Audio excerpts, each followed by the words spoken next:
तो आज से हम शुरू करने वाले हैं 10 दिन की workshop, marriage, relationship and sex astrology.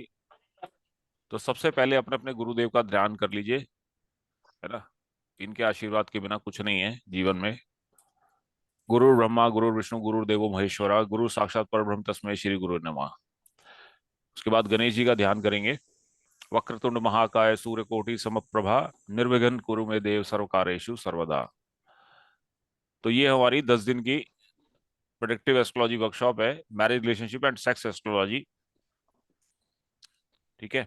इसमें हम टोटल बात करेंगे केवल और केवल शादी के बारे में। शादी के बारे में जितने भी सवाल आपके मन में या आपके जीवन काल में आपके सामने आते हैं या आ सकते हैं, उससे जुड़े हुए जवाब हमें कहाँ ढूंढ रहे हैं, कैसे ढूंढ रहे हैं। उसके साथ साथ रिलेशनशिप, ये भी इसके जुड़ा हुआ ही वो है। पर रिलेशनशिप में तो आप जीवन में कई बार आते हो, कई बार आ सकते हो। शादी तो आपकी एक बार होगी ना। शादी एक लीगल कॉन्ट्रैक्ट है ना। और रिलेशनशिप तो कई बार हो सकता है। कितनी बार हो सकता है? शादी से पहले हो सकता है, शादी के बाद हो सकते हैं। और इन सबका जो मूलभूत आधारभूत जो फंडामेंटल है वो है सेक्स, है ना। तो सेक्स के कारण इनके ऊपर क्या इम्पैक्ट आता है, मैरिज के ऊपर, रिलेशनशिप के ऊपर, इन सबको हम समझेंगे बहुत डिटेल में। तो मेरी आपसे रिक्वेस्ट है कि आप जो आपके चार्ट्स है, एग्जाम्पल चार्ट जो मैंने आपको कहा था, वो अपने पास हैंडी रखिए। जहां चीजें आपको नहीं समझ में आती है वो आप तुरंत यहाँ पे लगा सकते हो। तो टॉपिक्स में हम लोग कवर करेंगे इस 10 दिनों में। मैरिज के मैचिंग देखेंगे, कैसे मैचिंग, होरोस्कोप को कैसे मैच किया जाता है, क्या क्या पैरामीटर्स उसके होते हैं, किन किन पैरामीटर्स पे होरोस्कोप को जज करना चाहिए और वो हमें क्या चीजें दिखाता है। उसके साथ साथ कुंडली में कुछ दोष होते हैं, जैसे मंगल दोष, काल सर्प दोष, है ना, जो बहुत फेमस हैं और लोग इससे घबराए रहते हैं, परेशान रहते हैं। तो इसके बारे में बहुत डिटेल में पढ़ेंगे। और फिर उसके बाद टाइमिंग ऑफ इवेंट के लिए मुहूर्त साधन, शादी के लिए मुहूर्त कैसे निकाल के दें, मैरिड लाइफ को कैसे देखें, कैसी रहने वाली है मैरिड लाइफ ओवरऑल, और रिलेशनशिप की बात करेंगे। इसके साथ साथ फिर लास्ट में हम सेक्स एस्ट्रोलॉजी की बात करेंगे और फिर रेमेडीज के पार्ट को भी कवर करेंगे। कवर करेंगे। नया जी म्यूट कर लीजिए। कर लीजिए।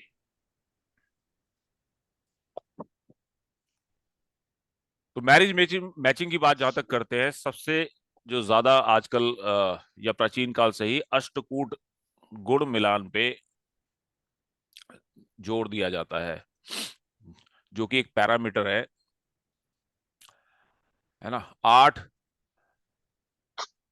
आठ किस्म के पैरामीटर हैं, जिसमें टोटल 36 पॉइंट दोनों बॉय और गर्ल के मिलाए जाते हैं। उसको बहुत डिटेल में पढ़ेंगे। उसके साथ साथ दोष परिहार, डिफेक्ट कैंसिलेशन, अष्टकूट में कौन से दोष है, कौन से गुणों में दोष आ रहा है, उसका क्या कैंसिलेशन कैसे है और उसकी रेमेडी क्या होती है या हो सकती है, ये वो सब पढ़ेंगे। नाड़ी की इंपॉर्टेंस, मैचिंग और रेमेडीज, मंगल दोष, कालसर्प दोष, है ना। तो मैरिड लाइफ की जहां तक बात करते हैं, वहां आप अर्ली मैरिज, आपने बहुत सारे केसेस में देखा होगा कि किसी लड़की की या लड़के की जल्दी ही शुरुआती दिनों में शादी हो जाती है ना, या फिर बहुत लेट जाके होती है, बहुत डिलेड हो जाती है। तो इनके लिए, अर्ली मैरिज के लिए कौन से फैक्टर रिस्पॉन्सिबल होते हैं कुंडली में, जो हम देख सकते हैं पहले से ही। और ऐसे ही डिलेड मैरिज के और मैरिज के बाद रिजेक्शंस, उसके कौन कौन से सूत्र बनते हैं या कॉम्बिनेशंस बनते हैं, उसको समझेंगे।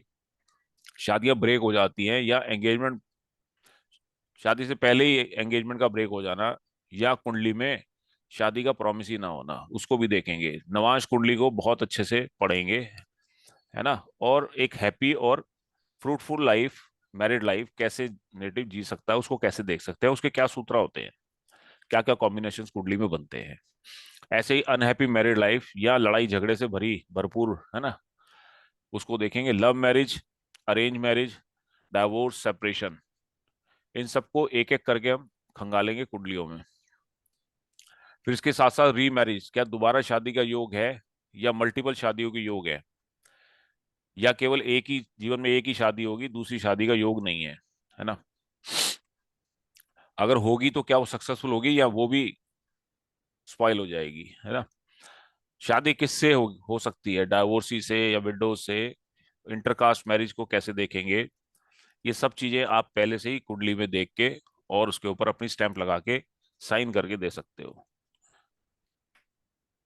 बात करते हैं रिलेशनशिप की। तो रिलेशनशिप में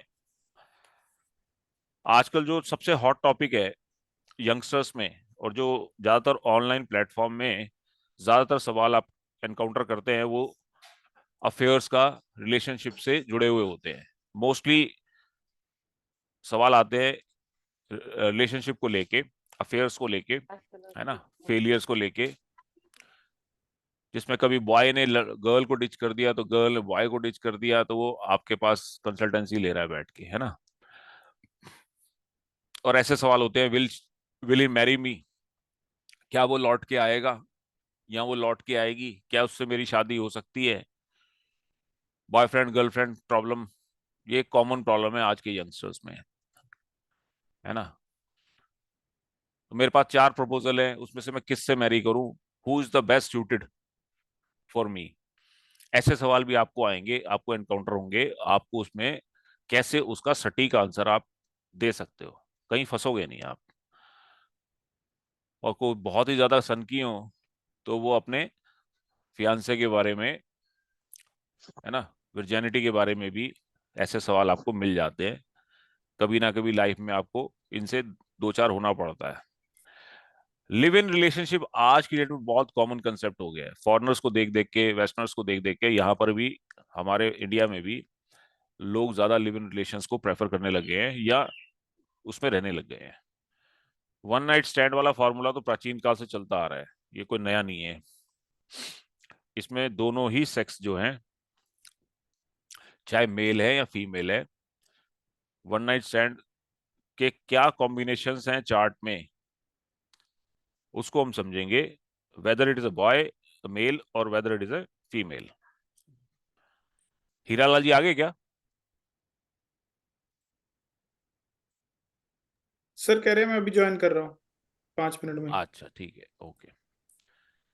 इलिसिट रिलेशनशिप, है ना, वन नाइट स्टैंड के बाद सेक्स ओरिएंटेशन कैसे देख सकते हो आप, बाय जेंडर, लेस्बियंस, गेज, है ना, ये आप कुंडली से कैसे देख सकते हो, दोनों में, मेल और फीमेल चार्ट में, इसको भी हम सूत्रों को बहुत अच्छे से समझेंगे और एग्जाम्पल चार्ट्स के द्वारा इसको देखेंगे। इलिसिट रिलेशनशिप या मल्टीपल रिलेशनशिप कैसे हो सकते हैं, कौन कौन से सूत्र हैं उसके लिए। मोस्टली ये सारे फैक्टर्स जो हैं ये शादी और रिलेशनशिप को खराब करते हैं। एक्स्ट्रा मैरिटल, इलोपमेंट, स्कैंडल बनना रिलेशनशिप में, बदनामी होना, कलंक लगना, मुंह काला होना, है ना, लड़का लड़की घर से भाग जाते हैं, उसके द्वारा परिवार का, परिवार पे कलंक लगता है, इस तरह के जो चीजें हैं, क्या उसके आपको चीजें दिखाई देती हैं? जब आप इसके ऊपर काम करोगे तो डेफिनेटली आपको ये सारी चीजें दिखाई देने लगेंगी। फिर उसके बाद लास्ट में हम बात करेंगे रेमेडीज पार्ट के ऊपर। डिलेड या शादी में ऑब्स्टेकल्स आ रहे हैं किसी के, उसकी क्या रेमेडीज बनती है। मंगल दोष, मांगलिक दोष जिसको बोलते हैं या मंगलिक बोलते हैं, या जिसके कुंडली में काल सर्प योग होता है, क्या उसकी रेमेडी हो सकती है। शादी के बाद दिक्कत आ रही है तो क्या उसमें रेमेडी बन सकती है। हैप्पी मैरिटल लाइफ के लिए हम क्या क्या चीजें फॉलो करें, जीवन में हम क्या एडवाइस कर सकते हैं, है ना। एक्स्ट्रा मैरिटल अफेयर्स अगर होते हैं किसी केस में तो क्या उसे डाइवर्ट किया जा सकता है, क्या उनके एक्स्ट्रा मैरिटल अफेयर्स को हम लोग रेमेडी के द्वारा उसका माइंडसेट चेंज कर सकते हैं। और सबसे इंपॉर्टेंट आ जाता है यहाँ पे सेक्स लिबिडो की बात। जैसे मैंने कहा, शादी जो बेस्ड है उसका मुख्य आधारभूत सिद्धांत है सेक्स।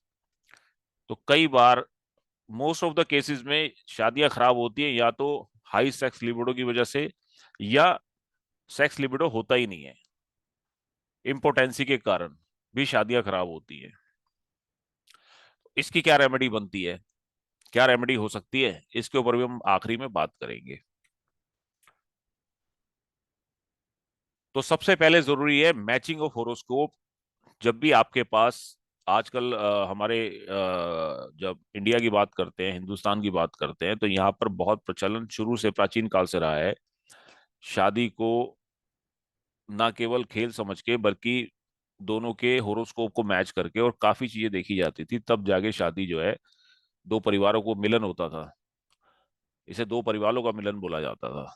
और उसके बाद उनके आगे की जीवन के बारे में सारे एस्पेक्ट से चीजें कुंडली के द्वारा देखी जाती थी, मैच की जाती थी, तब जाके शादी की जाती थी।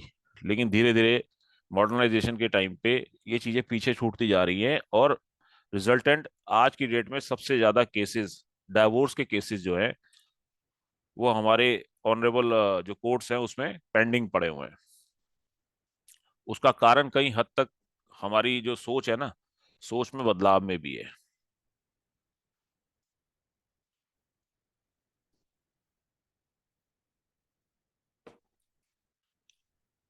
तो सबसे पहले आपके पास जब चार्ट आता है, तो दोनों चार्ट्स में आपको बहुत केयरफुली सप्तम भाव और अष्टम भाव को स्क्रूटनी करना चाहिए बिफोर अष्टकूट मिलान से ज्यादा।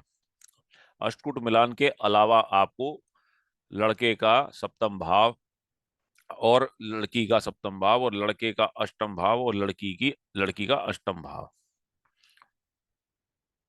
मुख्यतः इसमें वीनस जो कि मुख्य कारक है शादी का, whether it is a male chart और female chart, the main natural significator of marriage is Venus, karaka of marriage. और मंगल जो है, मंगल एनर्जी का कारक है या सेक्सुअल ड्राइव का कारक है। दोनों चार्ट में शादी का कारक शुक्र है, और सेक्सुअल इंक्लिनेशन का कारक जो है वो मंगल है, मेल के लिए भी और फीमेल के लिए भी। इसके साथ साथ दोनों के फोर्थ हाउस को, क्योंकि फोर्थ हाउस क्या है हमारा, डोमेस्टिक एनवायरनमेंट है, डोमेस्टिक हैप्पीनेस है, मेंटल पीस है। और उसके साथ साथ फिफ्थ हाउस का भी, फिफ्थ हाउस शादी का आउटकम है, शादी का लाभ जो कि हमें बच्चों प्रोजनी के द्वारा मिलता है ना। एंटरटेनमेंट का भी है ये। तो many marriage are floundered for lack of children, तो बच्चा ना होने की वजह से भी आपने देखा होगा कि शादियां टूट जाती हैं, बिखर जाती हैं।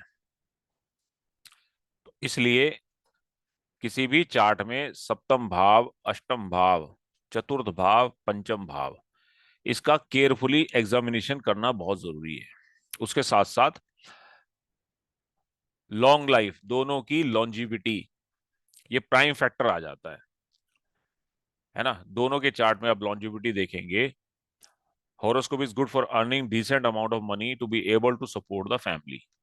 लड़के के चार्ट में स्पेशली आप उसकी अर्निंग कैपेसिटी और उसका कर्म स्थान यानी कि 10th हाउस कैसा रहने वाला है, उसके साथ उसकी दशा भुक्ति अंतरा का सीक्वेंस क्या है, क्या वो with respect to the girl chart complement कर रहा है या उसके विपरीत चल रहा है। इसके साथ साथ हम और चीजें देखेंगे, जैसे दोनों के लगन, वो पैरामीटर्स आगे देखते हैं, है ना, अष्टकूट में। तो अपार्ट फ्रॉम अष्टकूट, एक तरह से देखा जाए तो पूरी कुंडली ही एनालिसिस के लिए बहुत जरूरी हो जाती है। सब भाव एनालाइज करने चाहिए, ना केवल अष्टकूट मिलान, उसके अलावा पूरी कुंडली का एनालिसिस बहुत केयरफुली करना चाहिए। तो मोस्टली लोग क्या करते हैं, केवल और केवल अष्टकूट को पैरामीटर मान के, फाइनल पैरामीटर मान के, गुण जितने गुण मिलते हैं उसके आधार पर रिश्ते आजकल तय हो जाते हैं। लेकिन उसके बाद भी, अच्छे पॉइंट मिलने के बाद भी शादियां टिकती नहीं है, या प्रॉब्लम आती है जीवन में। तो हम थोड़ा हटके सीखेंगे, थोड़ा डिटेल में सीखेंगे, और कोशिश करेंगे कि अगर हमारे पास कोई चार्ट आते हैं तो हम उनको हर पैरामीटर के ऊपर तोलने के बाद ही अपना कंक्लूजन दें। जल्दबाजी में कोई फैसला या कोई भी वर्डिक्ट ना करें। तो अष्टकूट मिलान क्यों जरूरी है? तो सबसे पहले दोनों मेल और फीमेल, बॉय और गर्ल के मेंटल कैपेबिलिटीज के बारे में अष्टकूट मिलान हमें बहुत अच्छे से क्लियर कट इंडिकेशन दे देता है। उसके बाद दोनों के गुण धर्म, फिर उनकी फिजिकल कंपैटिबिलिटी, ये भी बहुत जरूरी है। फिर इमोशनल कंपैट, क्या दोनों इमोशनल लेवल पे जुड़ेंगे या दोनों में इमोशनल गैप रहेगा, या मेंटल कंपैटिबिलिटी नहीं है, तो वहां पर दिक्कत आ जाएगी। फिर उसके साथ साथ डीएनए चेकिंग भी हम थ्रू नाड़ी, है ना, वो भी देखेंगे। वो भी एक पैरामीटर है जिसमें उसकी हेरिडिटी डिसीज वगैरह ये सब चीजें देखेंगे।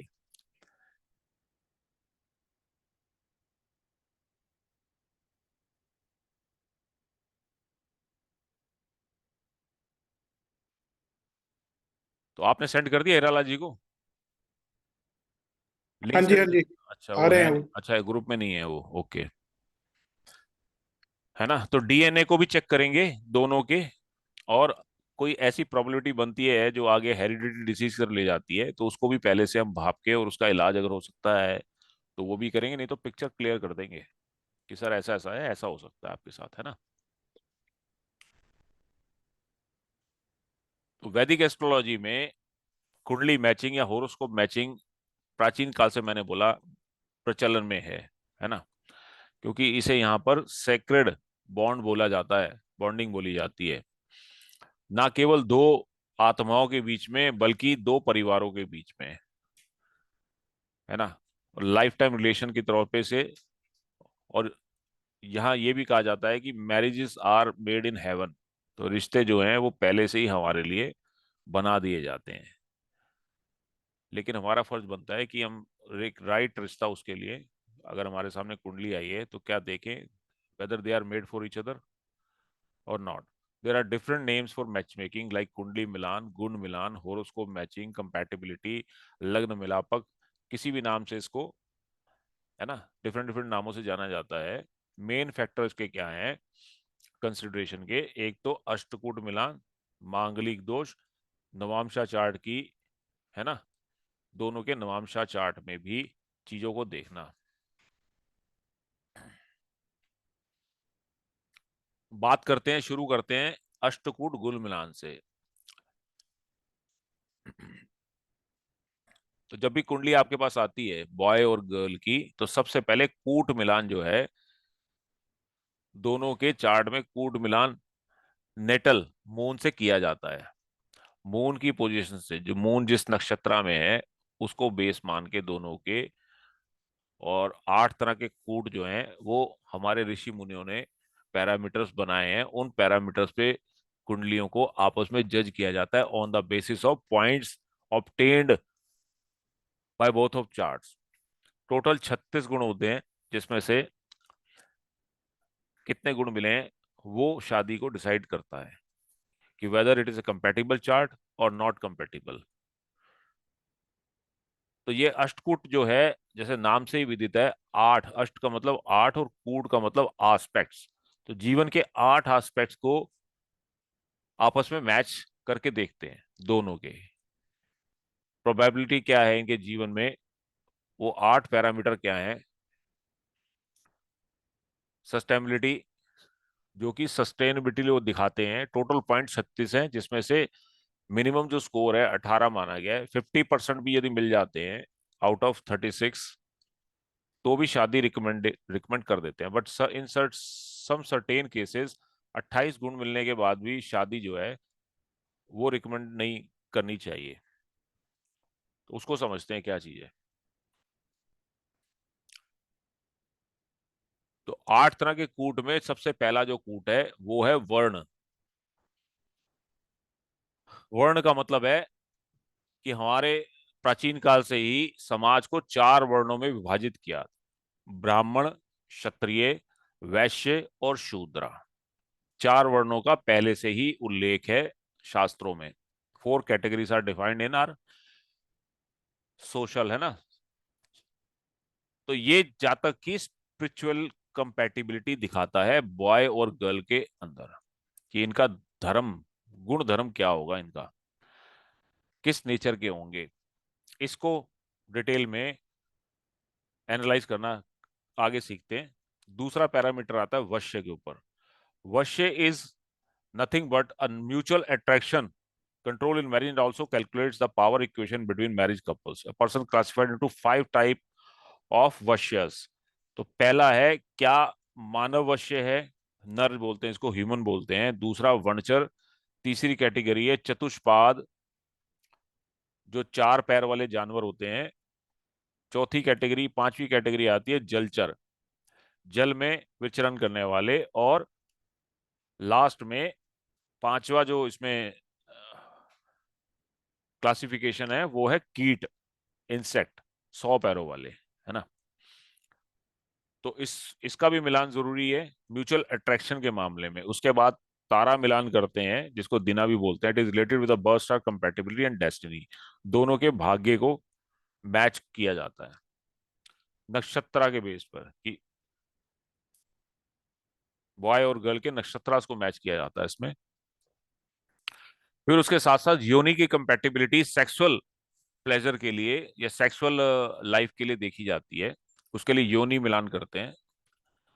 ये भी बहुत जरूरी है, क्योंकि अगर योनि इनकम्पैटिबल होगी तो दोनों के अंदर जो सेक्सुअल लाइफ है वो डिस्टर्ब रहेगी, उसके कारण शादी खराब हो जाएगी.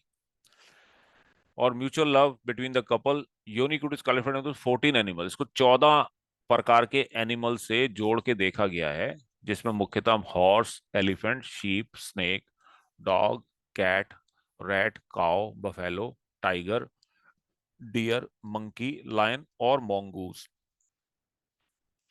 This is all based upon natives नक्षत्र.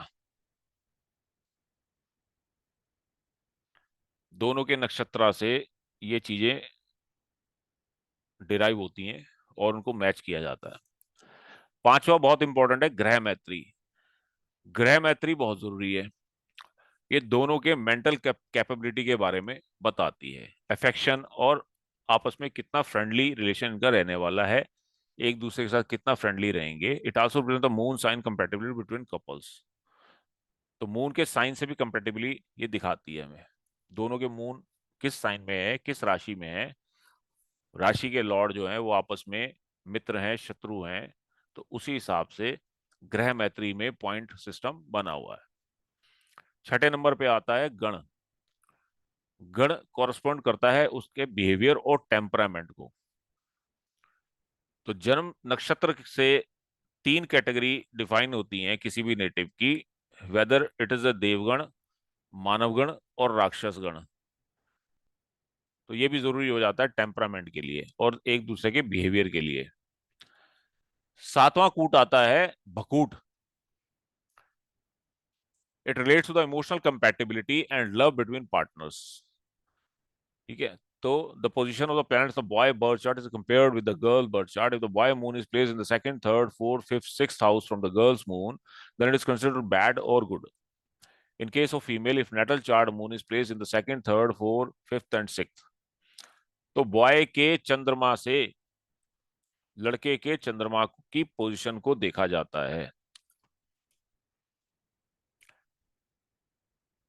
ऑस्पिशियस या इन ऑस्पिशियस प्लेसेस को के बेसिस पर पॉइंट सिस्टम यहां पर भकूट में मिलते हैं. फिर इसके बाद बारी आती है नाड़ी की. नाड़ी जनरली हेल्थ और जीन के बारे में बताती है,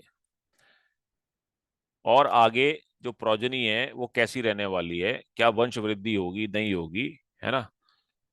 तो 3 नाड़ियां इसमें बेसिकली. आदि नाड़ी जो कि वात टेंडेंसी को दिखाती है, मध्य नाड़ी जो पित्त को दिखाती है, पित्त की इंटेंसिटी ज्यादा होगी, और अंत्या नाड़ी जो कि मुख्यतः कफ प्रोन बॉडी को दिखाती है.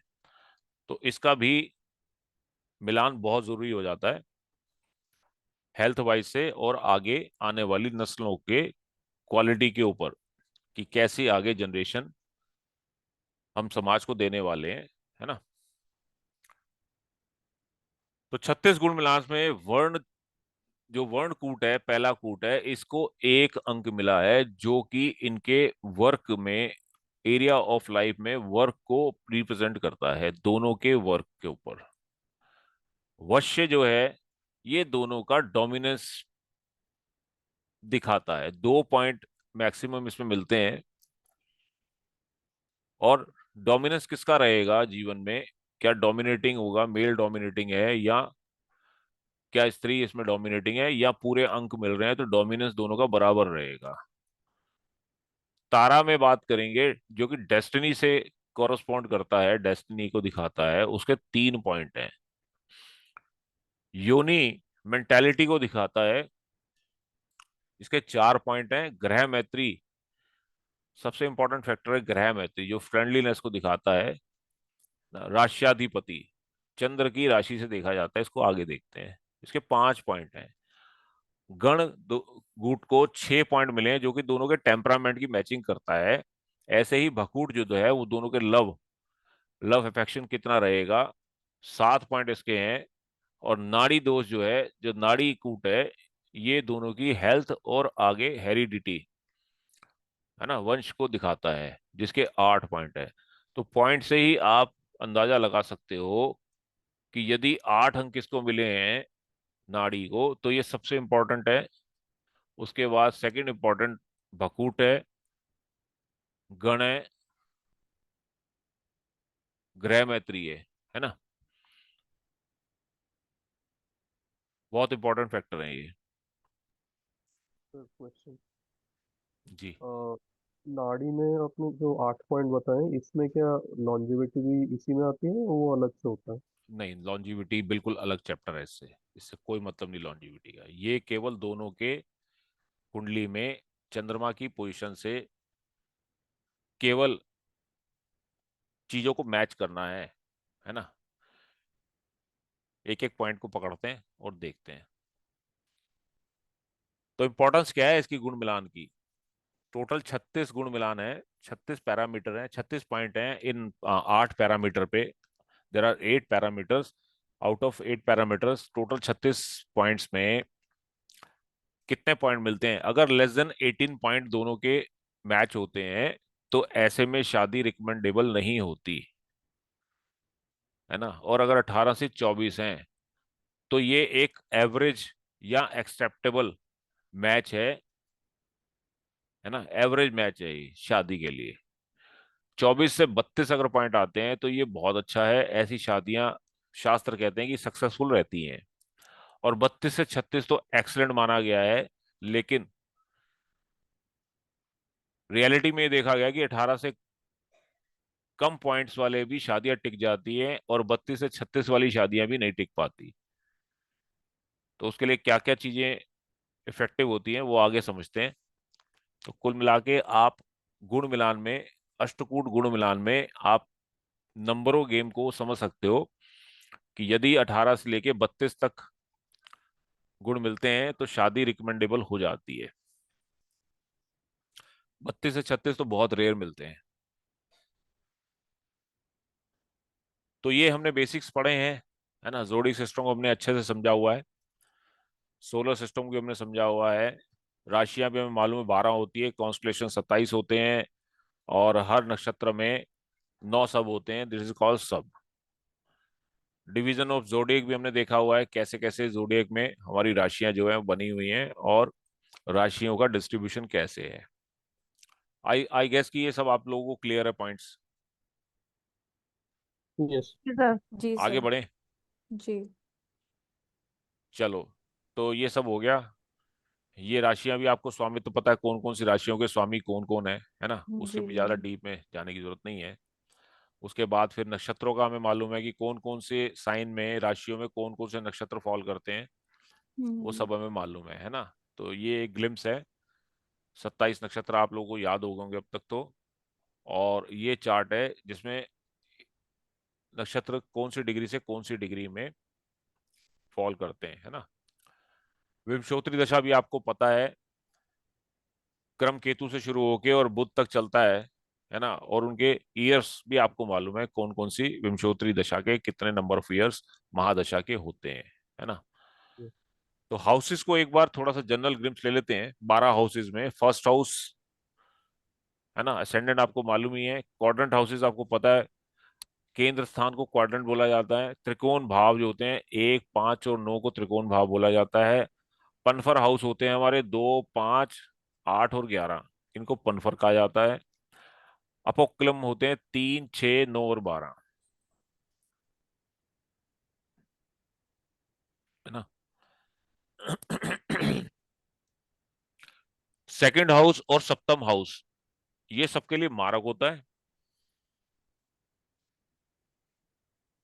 लेकिन मजे की बात यह है कि शादी के लिए यही दोनों भाव सबसे ज्यादा इंपॉर्टेंट है कि नहीं है? ये तो मेन हाउस ऑफ मैरिज है और ये जी। मारक भी है। ये कुटुंब वृद्धि का है, कुटुंब वृद्धि है ना, एडिशन इन द फैमिली, पर ये भी मारक है। तो लॉन्जिविटी के हाउस मालूम हमें मालूम है, प्राइमरी लॉन्जिविटी अष्टम भाव है, secondary longevity house third house है, उपच्चय हाउस हमारे हमें मालूम है थर्ड, सिक्स्थ, 10th और 11 को उपच्चय भाव बोला जाता है। और 3, 6 और 11 को क्या बोलते हैं? त्रिषडाया। त्रिक स्थान हमें मालूम है, ये तो कोई भूलता ही नहीं है, 6, 8, 12, है ना। हाउस सिग्निफिकेशन की बात करें तो पहला हाउस आपको मालूम है, ये पढ़े क्या? जरूरत है पढ़ने की? नहीं सर। नहीं सर। आगे चलें, हाँ टाइम जी। क्यों खराब करें यार, है ना। तो बेनिफिक में हमें मालूम है बृहस्पति, शुक्र और वैक्सिंग मून, ये तो आपके बेनिफिक में गिने जाते हैं। फायरी में मार्स आएगा, और मेलेफिक में सैटर्न, राहु, केतु और वेनिंग मून यानी कि कृष्ण पक्ष का चंद्रमा। वेनिंग मून समझते हो ना आप? कृष्ण पक्ष, घटता हुआ चंद्रमा।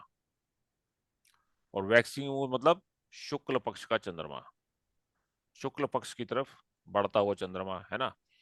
और बुध तो जिसके साथ बैठेगा वैसा हो लेगा, बेनिफिक के साथ बैठा तो बेनिफिक है, मेलेफिक के साथ बैठा तो मेलेफिक है, मेलेफिक प्रभाव देगा कुंडली में, इसको याद रखना। म्यूचुअल नेचुरल रिलेशनशिप भी आपको मालूम है ना। जी। पढ़ना है इसको? आगे चलते हैं। चलो। एक्सॉल्टेशन डेबिलिटेशन पॉइंट भी आपको याद है, मूल त्रिकोण साइन हर प्लेनेट का आपको पता है, किस डिग्री पे प्लेनेट एक्सॉल्टेड होता है, किस पे डेबिलिटेटेड होता है, और कौन से मूल त्रिकोण साइन में कौन सी डिग्री पे उसका मूल त्रिकोण साइन बनता है ना। जी। सन से लेके सैटर्न तक ये भी आप पढ़ चुके हो।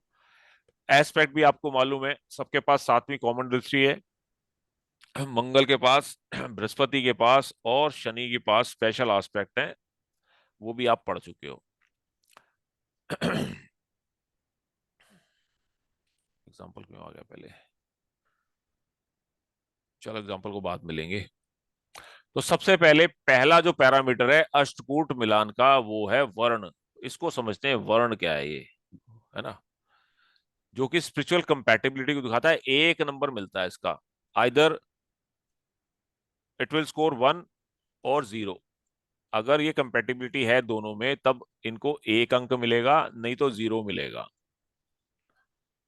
ये क्या दिखाता है? बॉय और गर्ल के बीच में ईगो लेवल को दिखाता है। 4 कैटेगरी में बांटा गया है राशियों को,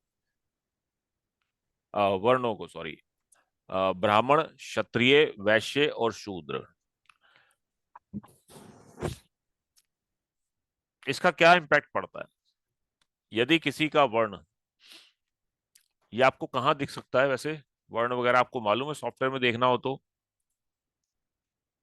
नहीं। रिपोर्ट्स में जाके कैलकुलेशन में आओगे और यहाँ आके बेसिक कैलकुलेशन पे क्लिक करते ही आपको पूरा पंचांग खुल जाएगा, नेटिव का पंचांग मिल जाएगा आपको। इस पंचांग में आपको हर एक चीज कैलकुलेटेड होके मिलेगी। जैसे संवत कौन सा था, लूनर मंथ, है ना, फागुन मंथ, विक्रमी संवत कौन सा चल रहा है ना, उसके बाद शक संवत, सूर्य उत्तरायण है, दक्षिणायन है, वसंत ऋतु है, पक्ष कौन सा है, चंद्रमा शुक्ल पक्ष का है या कृष्ण पक्ष का है, और हिंदी का दिनवार कौन सा था, है ना, और सनराइज का समय, तिथि के समय कौन सी तिथि थी, और तिथि का एंडिंग टाइम क्या था, और तिथि कौन सी पड़ती है ना, पड़ती है, किस तिथि का जन्म है, नक्षत्र कौन सा था सनराइज पे, सनराइज का समय, सनसेट का समय, और at the time of birth नक्षत्र कौन सा था, सनराइज का नक्षत्र और मून का एट द टाइम ऑफ नक्षत्र, है ना, सब कुछ यहाँ आ जाता है। योग बना बनाया आता है, करण आपको यहां से मिल जाएगा, है ना। उसके साथ साथ यहां देखोगे आप अवकड़ा चक्र में, तो ये वर्ण आपको जैसे शूद्र दिखा रहा है, तो यहां से आपको पता लग जाता है वश्य, नक्षत्रा, योनि, है ना, राशि, गण, नाड़ी, वर्गा, हर एक चीज यहां मिल जाती है आपको। केवल हमें इसको क्या करना है, मैचिंग करना है। और मैचिंग में भी मैनुअल मैच नहीं करना है, सॉफ्टवेयर के इस्तेमाल से हम इसको ऑटोमेटिकली मैच कर सकते हैं दो होरोस्कोप को। तो चार वर्णों में हमारे समाज को बांटा गया था। ब्राह्मण, ब्राह्मण हाईएस्ट कैटेगरी के माने जाते थे, उसके बाद क्षत्रिय, फिर वैश्य और अंत में शूद्र। ऐसे ही 12 राशियों को भी चार कैटेगरी में बांटा गया है, जैसे कैंसर, स्कॉर्पियो और पाइसिस। जो जल तत्व की राशियां हैं, ये ब्राह्मण वर्ण को रिप्रेजेंट करती हैं। फायरी साइन जो है 1, 5, 9, ये क्षत्रिय, क्षत्रिय नेचर को दिखाती हैं किसी भी नेटिव के। और जो अर्थी साइन है 2, 6, 10, वो वैश्य को दिखाते हैं। वैश्य मीन्स कॉमर्स, व्यापार, ट्रेडिंग। ट्रेडिंग, है ना, ऐसे कार्यों में। ब्राह्मणों का कार्य क्या है, कैंसर, स्कॉर्पियो और पाइसिस, ये दिखाता है ज्ञान के कार्य, ज्ञान बांटने के, ज्ञान लेने के, विद्या के, इस तरीके के, पढ़ने पढ़ाने के, है ना। क्षत्रिय मारकाट मचाने के। फायरी तत्व चाहिए ना, तभी तो, जिसके अंदर फायरी तत्व होगा वही तो मारकाट में विश्वास रखेगा, तो उनको क्षत्रिय बोला गया। जैसे इस एग्जांपल चार्ट में आप देखते हो, तो आपको क्या दिखाई दे रहा है। गण की बात करें तो यहाँ शूद्र वर्ण है, वर्ण की बात करें शूद्र वर्ण, है ना। जब इस नेटिव का जन्म हुआ, उस समय जिस तिथि पे, जिस घटी में या जिस योग में, है ना, कौन सा वर्ण आता है, शूद्र वर्ण। ऐसे ही जो वायु तत्व की राशियां हैं 3, 7 और 11, जेमिनाई, लिब्रा और एक्वेरियस, इसको शूद्र कम्युनिटी से जोड़ के देखा गया है। यानी कि शूद्र मतलब सेवादार। शूद्र का मतलब वो नहीं होगा कि मतलब उसको गलत वे में मत समझना, है ना। सेवादार, जो किसी के कमांड में चले, जिनके पास अपना कोई भी एलिमेंट नहीं है ना। तो ये तत्वों का बड़ा इंपॉर्टेंट रोल है। तो ब्राह्मण इनमें से हाईएस्ट वर्ण में माने गए थे, क्षत्रिय, देन वैश्य, देन शूद्र। वर्ण of boy should be equal या सुपीरियर होना चाहिए गर्ल से, तब मिलेगा 1 नंबर। अगर लड़के का वर्ण जो है लड़की के वर्ण से या तो बराबर हो या उससे सुपीरियर हो, अगर उससे इंफीरियर है तो फिर 0 अंक मिलेगा। In case girl marrying a boy of superior वर्ण, नो पॉइंट इज गिवन। वो कंफ्यूजन है सर। कैसे? Just before we are saying that boy superior है तो 1 पॉइंट, इधर हम बोलते हैं बॉय सुपीरियर है तो नो पॉइंट। दो स्थिति है यहाँ पे, दो पैरामीटर हैं। बॉय का वर्ण लड़की के वर्ण से, अगर हम लड़के को कंसिडर कर रहे हैं, है ना, तो इसका सुपीरियर होना चाहिए या इक्वल होना चाहिए, तो 1 पॉइंट मिलेगा। और अगर हम लड़की के पॉइंट ऑफ व्यू से देख रहे हैं, है ना, marrying a boy of superior वर्ण, अपने से, सेम है ना। अपने से सुपीरियर वर्ण के लड़के से शादी कर रही है, इसका मतलब लड़के का जो वर्ण है वो इन्फीरियर है ना लड़की से। बात तो वही आ गई।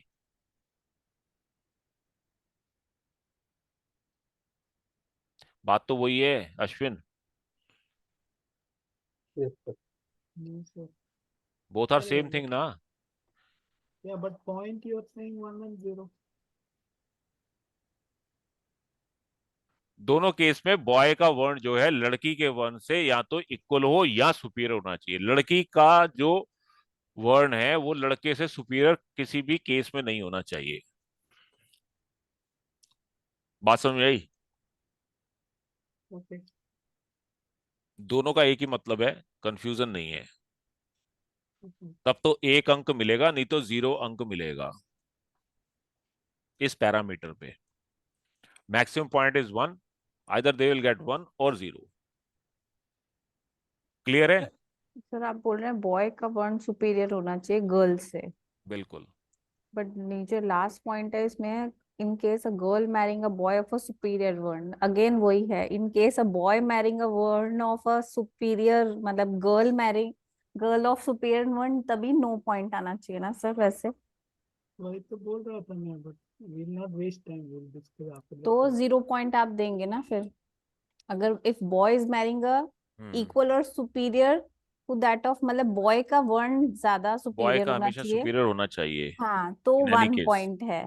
तो नीचे भी तो सर वही सेम पॉइंट है, बट आपने लिखा है नो पॉइंट, तो it should be in case of girl boy marrying a girl of a superior वर्ण, देन नो पॉइंट। आप एक बार वापस चेक कर लीजिए। एक्चुअली वो इंफीरियर होना चाहिए सुपीरियर के हाँ, लिए। या फिर इंफीरियर लिखिए, या फिर नहीं, ये एक्चुअली ये है, लाइन है, इन केस गर्ल वर्ण is superior than boy, no point is given. Correct. ये है यहाँ Therefore, पे। हाँ, ये इन केस द हाँ, गर्ल गलत मैरिंग, गलत that लिखा गया है यहाँ पे, है ना? हाँ मैं इसको ठीक कर देता हूँ, ये मेरे नोट्स में है ना। In any case, in any case, in general boy का जो है, इन केस गर्ल वरना, पॉइंट ये है, गर्ल वरना इज सुपीरियर देन, yes, हाँ, या सुपीरियर वर्ण देन देन बॉयज वर्ण। बॉय, बॉय वरना नो पॉइंट इज गिवन, ये पॉइंट है ना? ये राइट। टाइपिंग में मिस्टेक हो गया, चलो। कुल मिला के क्या बात समझ में आई कि लड़के का वर्ण हमेशा सुपीरियर होना चाहिए, zero होना चाहिए 1 पॉइंट। तब उनको 1 पॉइंट मिलेगा, नहीं तो 0 मिलेगा इसमें। ठीक है? yes, ये अच्छा, मैंने साथ में रख ली थी नोटबुक, है ना? एसेंडेंट की राशि पर बेस्ड है, राइट? मून राशि ना सर, मून की राशि, मून मून की, का मून की राशि नहीं, मून, जिस मून मून साइन आएगा ना सर मून इसमें। के मून का, अकॉर्डिंग जो उसका, हाँ, जो जो राशि का वर्ण बनता है। जैसे मान लो इस केस में ये लड़का जो है, ये किसका चार्ट है? हाँ, ये लड़के का चार्ट है ना? तो लड़के का जो वर्ण है, वो देखो सबसे शूद्र है, या तो लड़की शूद्र वर्ण की हो, क्योंकि ये कैटेगरी में सबसे लोएस्ट कैटेगरी लोएस्ट है कैटेगरी। yes, है ना? तो yes, अगर यहाँ पे लड़की इससे हायर कैटेगरी के वर्ण की हुई, अच्छा, ये वर्ण जो होते हैं ना सुदीप, हाँ, ये वर्ण जो है ये मून की पोजीशन पे ही डिफाइन होते हैं। ओके। ये आप पंचांग में पढ़ोगे, जब पंचांग का हमारा कोर्स आएगा ना, उसमें मैं डिटेल में आपको बताऊंगा, उसके हिसाब से नक्षत्र के हिसाब से होता है। है ना? नक्षत्र के हिसाब से नहीं, नक्षत्र के अलावा और बहुत सारे पैरामीटर होते हैं मून की प्लेसमेंट के हिसाब से, डिग्री के हिसाब से। हाँ, वो सारे पंचांग में समझाऊंगा डिटेल में आपको, अभी आप ये समझ लो, ये आपको कैलकुलेट होके मिलता है at the accurate south time में, ऑफ, है ना? हमारा साउथ में तो नक्षत्र का लेता है। नक्षत्र भी उसका पैरामीटर है। देखो, पंचांग के 5 अंक होते हैं, 5 अंग हैं, 5 एलिमेंट आर देयर, उससे बन के पंचांग बना हुआ है ना? तो उसको पंचांग के कोर्स में समझेंगे, जिसमें यस, योग, करण, है ना, तिथि, नक्षत्र, वार, ये सब, वर्ण, वश्य, ये सब वहां समझेंगे हम। ओके, इसको भी इतना डीप में मत जाओ, यहाँ आपको बना बनाया मिलता है। तो एग्जाम्पल चार्ट में आप देख रहे हो, शूद्र वर्ण का जातक है, तो यहाँ अगर इनको 1 अंक ऑब्टेन करना है, यानी कि अगर इस पैरामीटर पे स्पिरिचुअल कंपैटिबिलिटी और ईगो लेवल को देखेंगे, तो लड़की जो है या तो शूद्र वर्ण की होनी चाहिए, तब ये पॉइंट इनको इसको मिलेगा। अगर लड़की थोड़ा सा भी सुपीरियर वर्ण की है, तो ईगो रहेगी लड़की के अंदर ज्यादा, लड़की का ईगो फैक्टर हावी रहेगा लड़के पे। यस,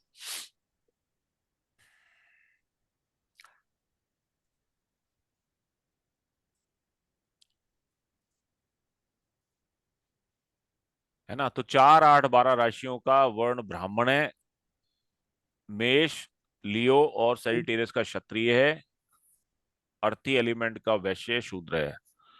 ठीक है, तो ब्राह्मण, अगर लड़के का वर्ण ब्राह्मण है तो लड़की या तो ब्राह्मण की हो या क्षत्रिय वर्ण की हो या वैश्य की हो या शूद्र की हो, सब पे एक गुण मिलेगा क्योंकि ये हाईएस्ट वर्ण का बॉय है।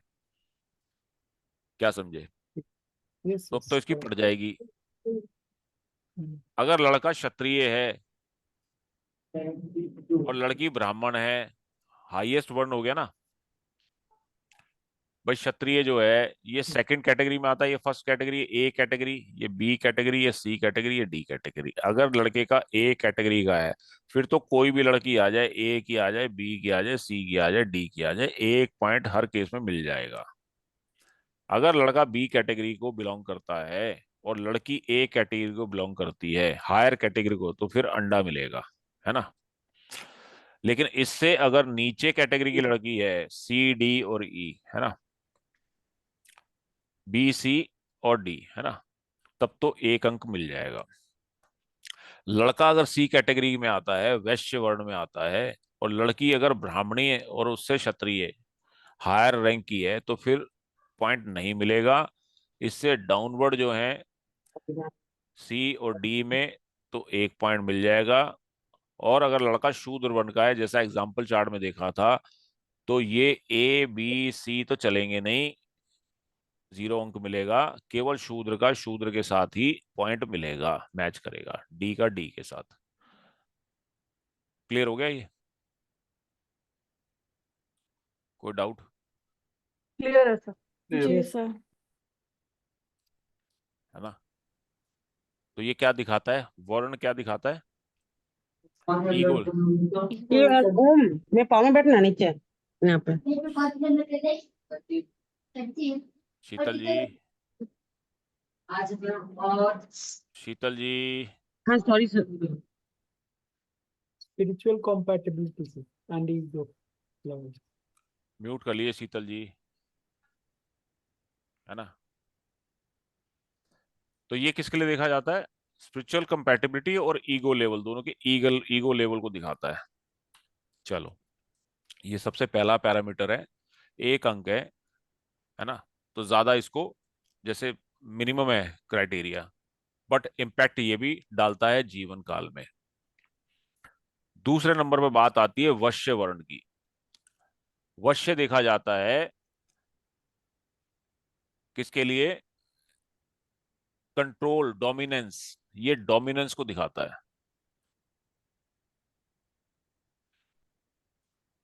Means control over another person, किसका कंट्रोल किस पे होगा, किसकी चलेगी, है ना।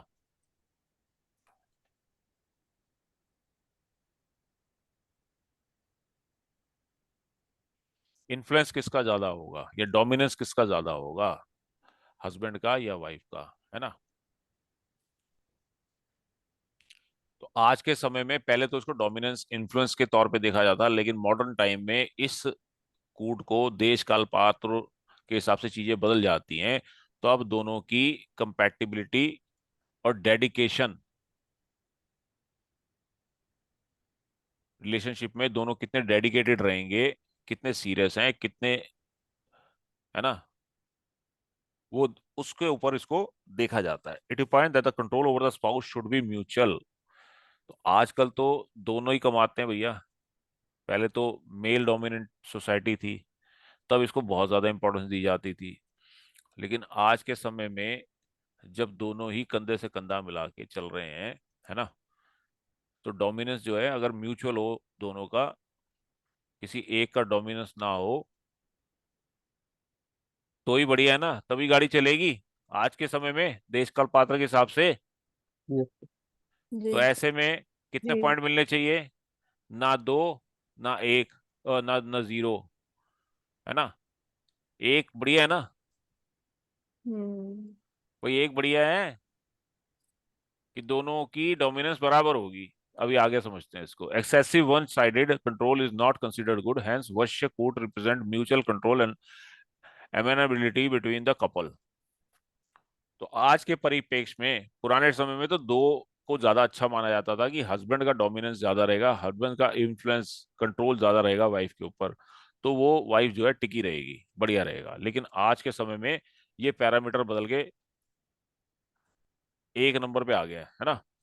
अब कैसे देखते हैं उसको, इसमें कैसे देखा जाता है बेसिकली 5 पैरामीटर्स में बनाए थे हमने राशियों के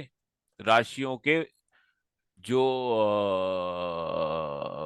टाइप्स हमने बनाए थे, बनाए गए हैं इसमें। चतुष्पाद यानी कि 4 लेग्ड, द्विपाद, जलचर, वनचर और कीट पतंगे, है ना, इंसेक्ट। ये 4 बेसिस पे राशियों का डिवीजन किया गया है। जैसे एरीज, टॉरस और सेजिटेरियस का 16 डिग्री से 30 degree second part, behind part, and front part of Capricorn, Capricorn का 0 से 15 डिग्री। बात समझ में आई? जी सर। और लियो भी चतुष्पाद आती है, लेकिन ये राशियां कंट्रोल होती हैं किससे? ह्यूमन से, control by human sign. Leo जो है, all other signs are control by human signs, है ना।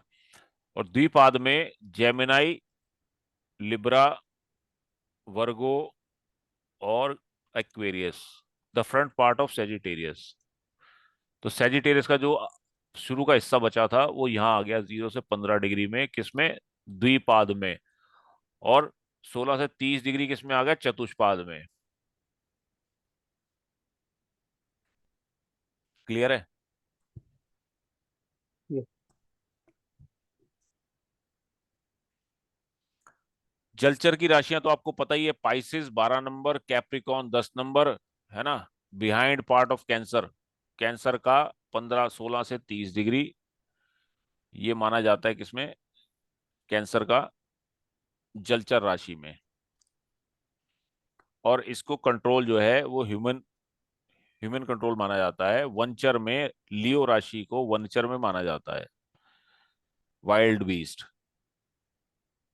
और स्कॉर्पियो जो साइन है ये इंसेक्ट साइन है, only one sine is Scorpio. नहीं नहीं नहीं नहीं, गड़बड़ है। कैंसर का 0 से 15 डिग्री भी इंसेक्ट में आता है, I guess. Let me check, ये क्यों कर दिया इसने गड़बड़। इसमें कैंसर का नहीं आया ना एक पार्ट? नहीं आया। वश्य।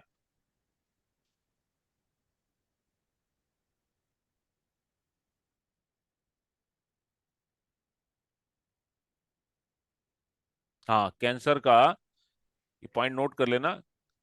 जो फर्स्ट हाफ है वो कीट में आता है, और जो सेकंड पार्ट है, सेकंड हाफ है, वो वाटर डेवलपर जलचर में आता है। ठीक है, काफी मिस्टेक है। तो बात समझ में आई जी। कि क्यों दिया गया इनको ये राशियों के क्या है? स्वभाव है ना, गुण स्वभाव है। अभी देखा किससे जाएगा, ड्राइव किससे होगा? मून साइन से। मून किस किस साइन में है दोनों का? क्या चतुष्पाद में है, या द्विपाद में है, द्विपाद राशि में है, या जलचर में है, वनचर में है, कीट में है? दोनों की राशियां देखी जाती हैं मून साइन से। तो इसमें बर्थ राशि लिखा हुआ है। तो बर्थ राशि वही तो होती है, अच्छा, ओके, मून मून राशि, है। हाँ, ठीक। है ना।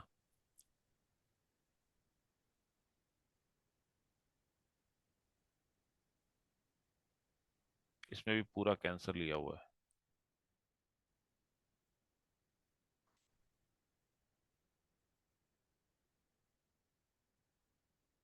ठीक है यार, ये कैप्रिकॉन बिहाइंड पार्ट रह गया था ना यहाँ पे, ये रहा कैप्रिकॉन का बिहाइंड पार्ट। फिर कैंसर जलचर में ही आ गया सारा। हाँ वो उसमें है, एक मिनट रुको, कैंसर कैप्रिकॉन का, फिर वो फ्रंट पार्ट कहाँ गया?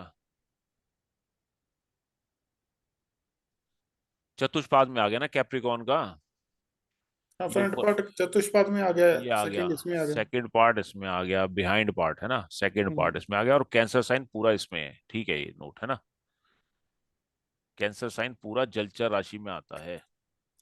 कीट में केवल और केवल स्कॉर्पियो वृश्चिक साइन आता है। कैंसर वैसे केकड़ा होता है, उसकी मल्टीपल टांगे तो नहीं होती ना, बात तो ठीक है, कैंसर की 4 ही तो टांगे होती हैं, स्कॉर्पियो की होती हैं 100 टांगे, है ना, या 4 से ज्यादा होती हैं, इंसेक्ट बोला जाता है इसको। चलो, तो राशि अब कैसे मैच करना है इसका, तो महूर चिंतामणि जी ने ये पैरामीटर हमें समझाया है कि यदि किसी नेटिव की ब्राइड की, यानी कि बॉय की, है ना, तो सॉरी गर्ल की, और गुरु मतलब बॉय, है ना, यही होता ना, ब्राइड तो गर्ल ही होती है Yes. और ग्रूम बॉय होता है ना, तो यदि बॉय जो है उसकी राशि द्विपाद है और लड़की का द्विपाद है, फिर तो 2 मिल जाएंगे, यानी कि दोनों का बराबर डोमिनेंस रहेगा। और अगर लड़के का द्विपाद है, लड़की का चतुष्पाद है ना, तब 1 अंक मिलेगा। और ऐसे ही अगर लड़के का द्विपद है और लड़की का जलचर है, तो भी 1 अंक ऑब्टेन हो जाएगा 2 में से। लेकिन द्विपाद जो होते हैं, क्या होते हैं द्विपाद, 2 पैरों पे चलने वाले, है ना, और वंचर, वंचर में कौन आता है, शेर। क्या शेर के साथ द्विपाद की बनेगी, मार के खा नहीं जाएगा इसको। भाई लड़की अगर शेर है तो लड़का ढेर है ना, लड़का द्विपाद है, तो डोमिनेंस किसका रहेगा, शेर का। लड़की का, है ना, तो ये खराब है, ये तो बर्तन खड़कते रहेंगे। हुक्म, हुक्म कौन चलाएगा यहाँ पे, Right. है ना, तो भी गाड़ी नहीं चलेगी, तो इसलिए 0 पॉइंट मिला यहाँ पे। अगर लड़का चतुष्पाद है, 4 पैरों वाला प्राणी है, कौन कौन से हैं, एरीज, टॉरस, 15 डिग्री से 30 डिग्री सेजिटेरियस, और 0 से 15 डिग्री कैप्रिकॉर्न, है ना, तो ये आता है क्वाड्रापेड में, चतुष्पाद में। चतुष 4 पैरों वालों के साथ 2 पैरों वालों की बन जाएगी, जी 1 नंबर दे दिया, चलो इसकी भी चलेगी इसकी भी चलेगी, है ना। चतुष्पाद के साथ चतुष्पाद है, तो फिर पूरे अंक हैं, भाई दोनों की बराबर धौंस चलेगी, है ना, कोई एक दूसरे पे हावी नहीं होगा, है कि नहीं। अगर Yes. एक चतुष्पाद है, बॉय अगर चतुष्पाद को बिलोंग करता है कैटेगरी को, और लड़की जलचर की है, तो भी ये ठीक है मामला, कभी ये हावी कभी ये हावी। लेकिन वंचर के साथ तो बिल्कुल नहीं बनेगी ना, ये तो शेर है, मार के खा जाएगा, है ना। तो ऐसे ही जलचर में, जलचर के साथ द्विपाद की 1 अंक मिलेगा, ये ठीक है। चतुष्पाद के साथ 2 अंक हैं, जलचर और चतुष्पाद, है ना, जैसे ये जलचर और चतुष्पाद था, ऐसे ये जलचर और ये चतुष्पाद हो जाए, लड़का जलचर हो जाए, लड़की जलचर हो जाए, तो भी पूरे अंक मिल जाएंगे। और वंचर हो और जलचर हो, तो भी इनको 1 अंक मिल जाएगा, कभी ये आवी कभी वो आवी,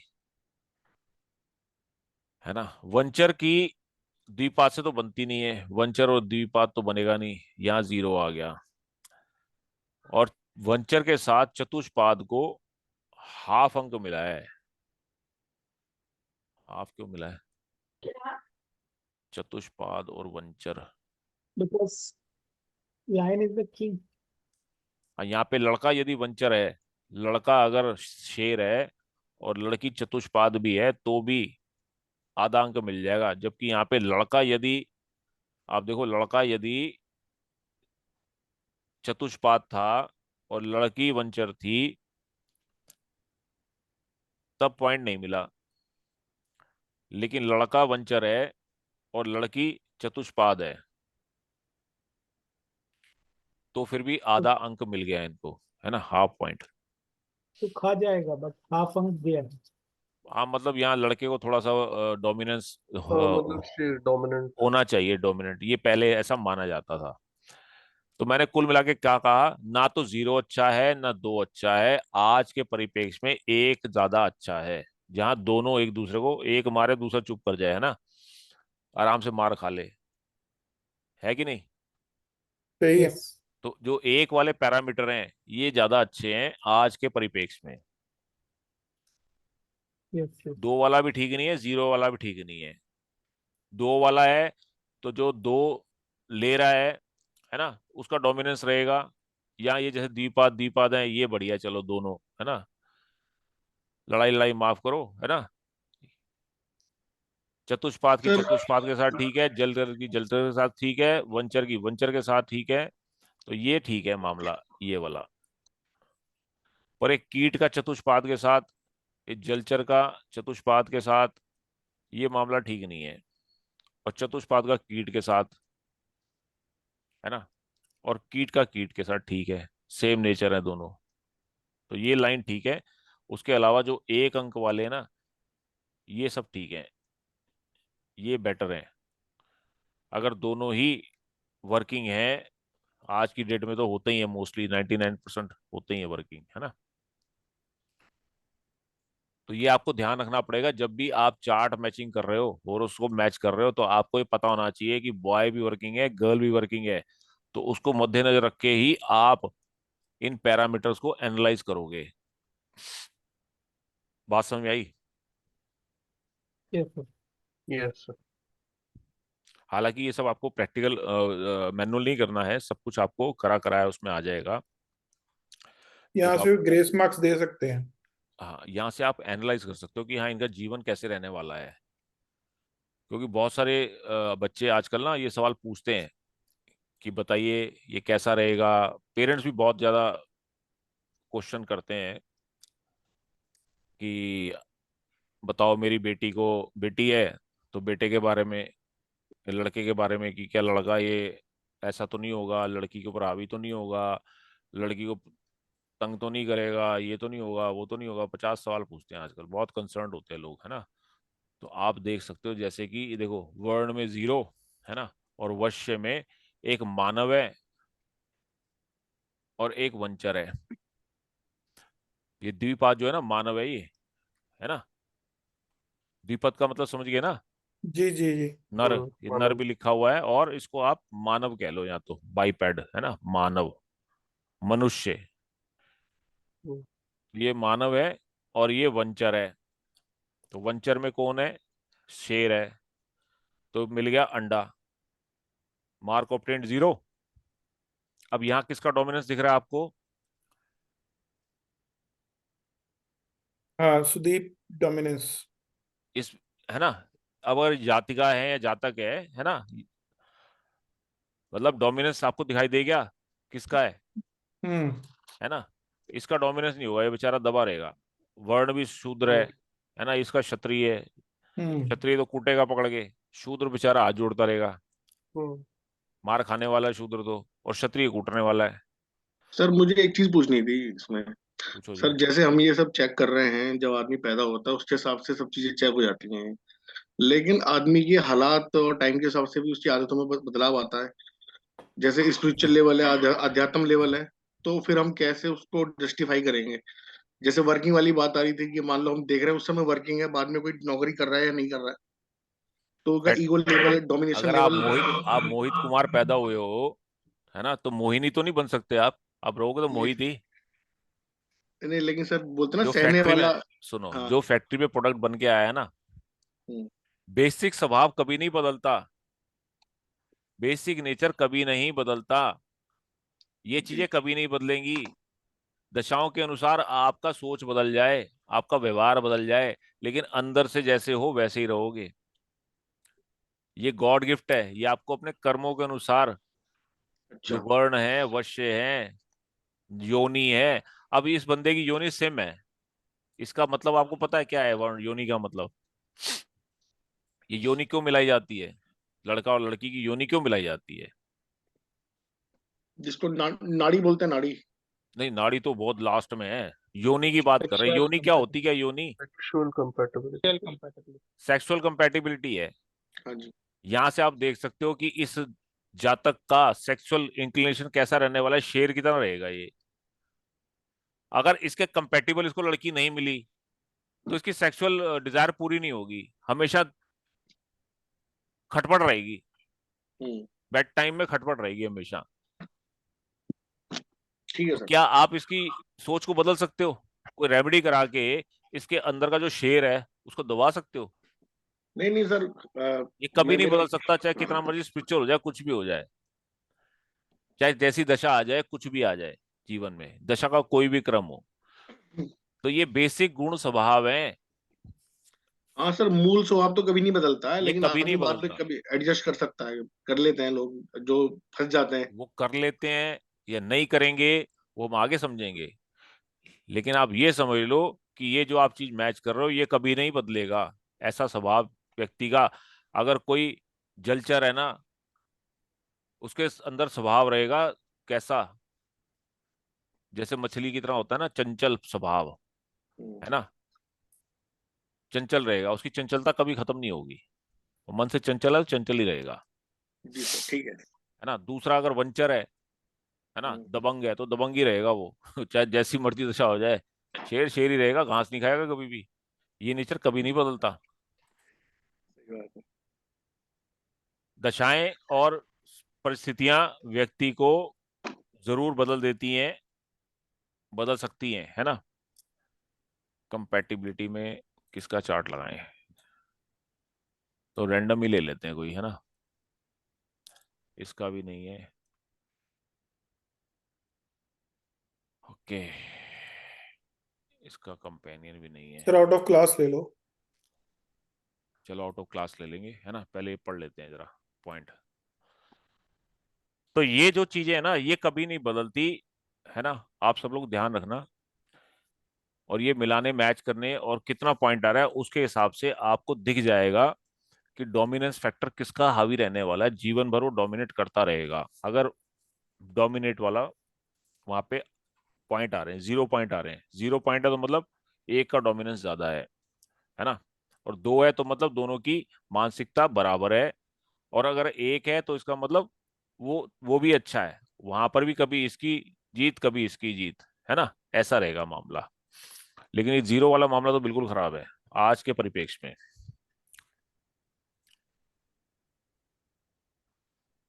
So when the horoscope score of the two natives to be married is 2 points, it means that the relationship is highly compatible and it is believed that the marriage will be harmonious and long lasting.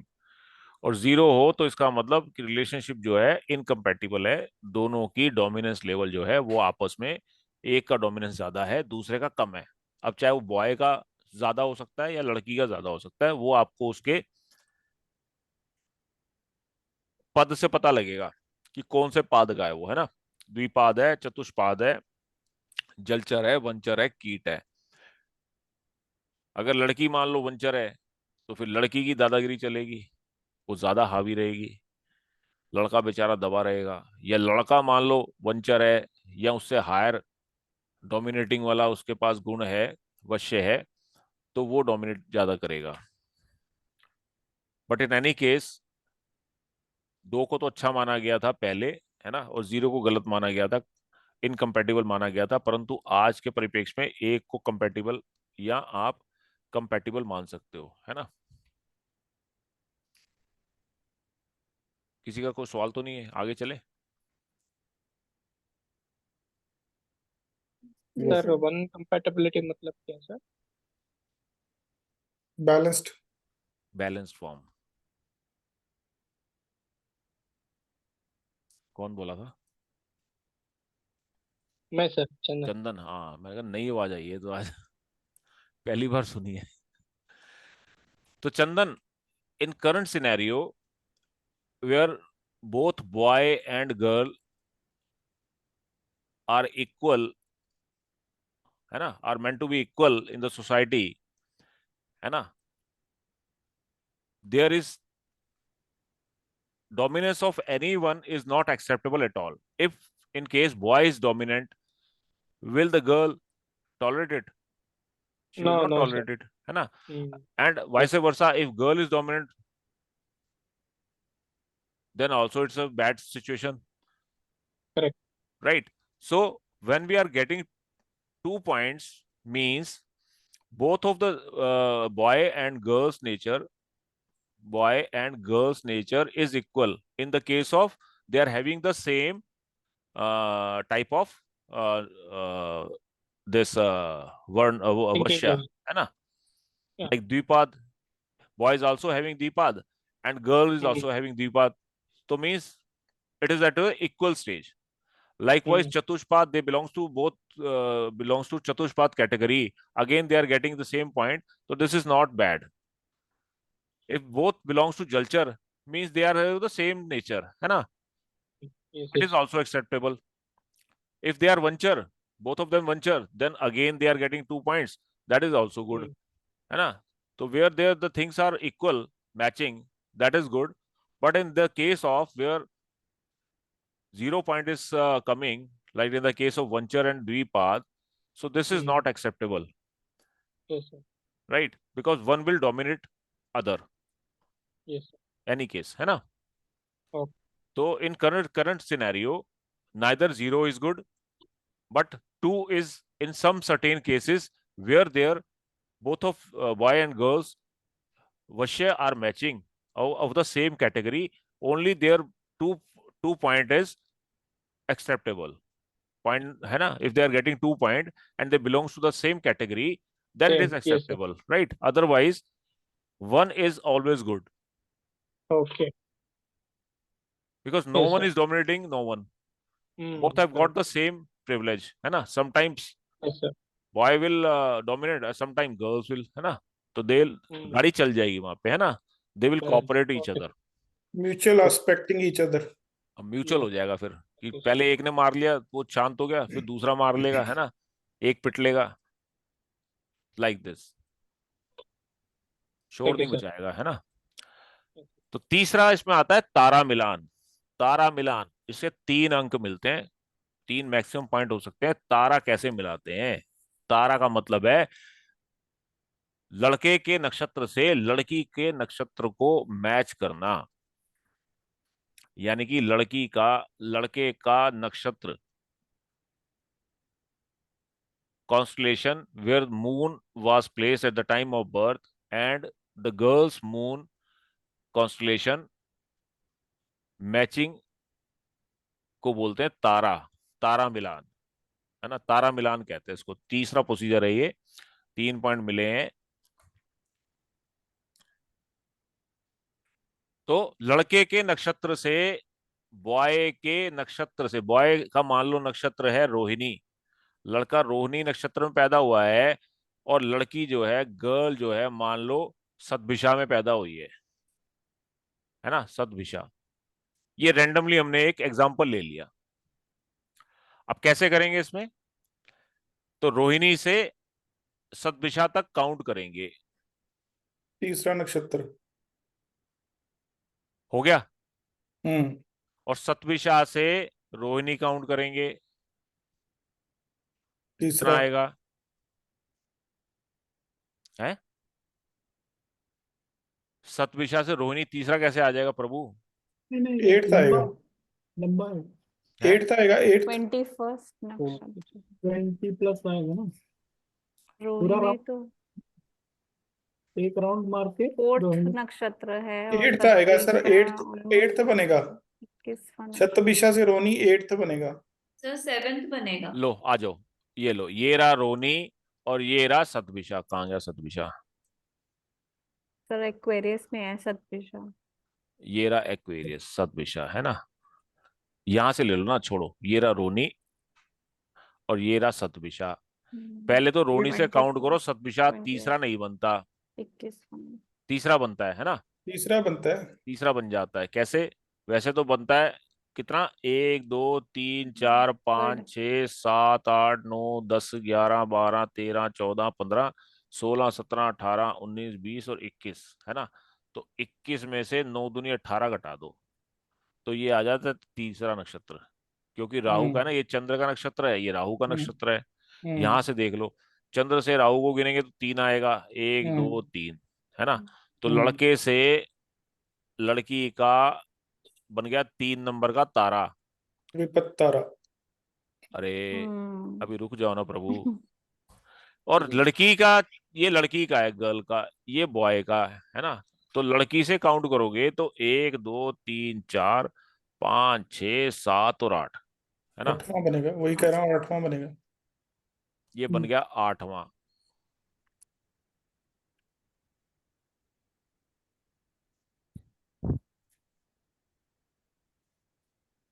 है ना।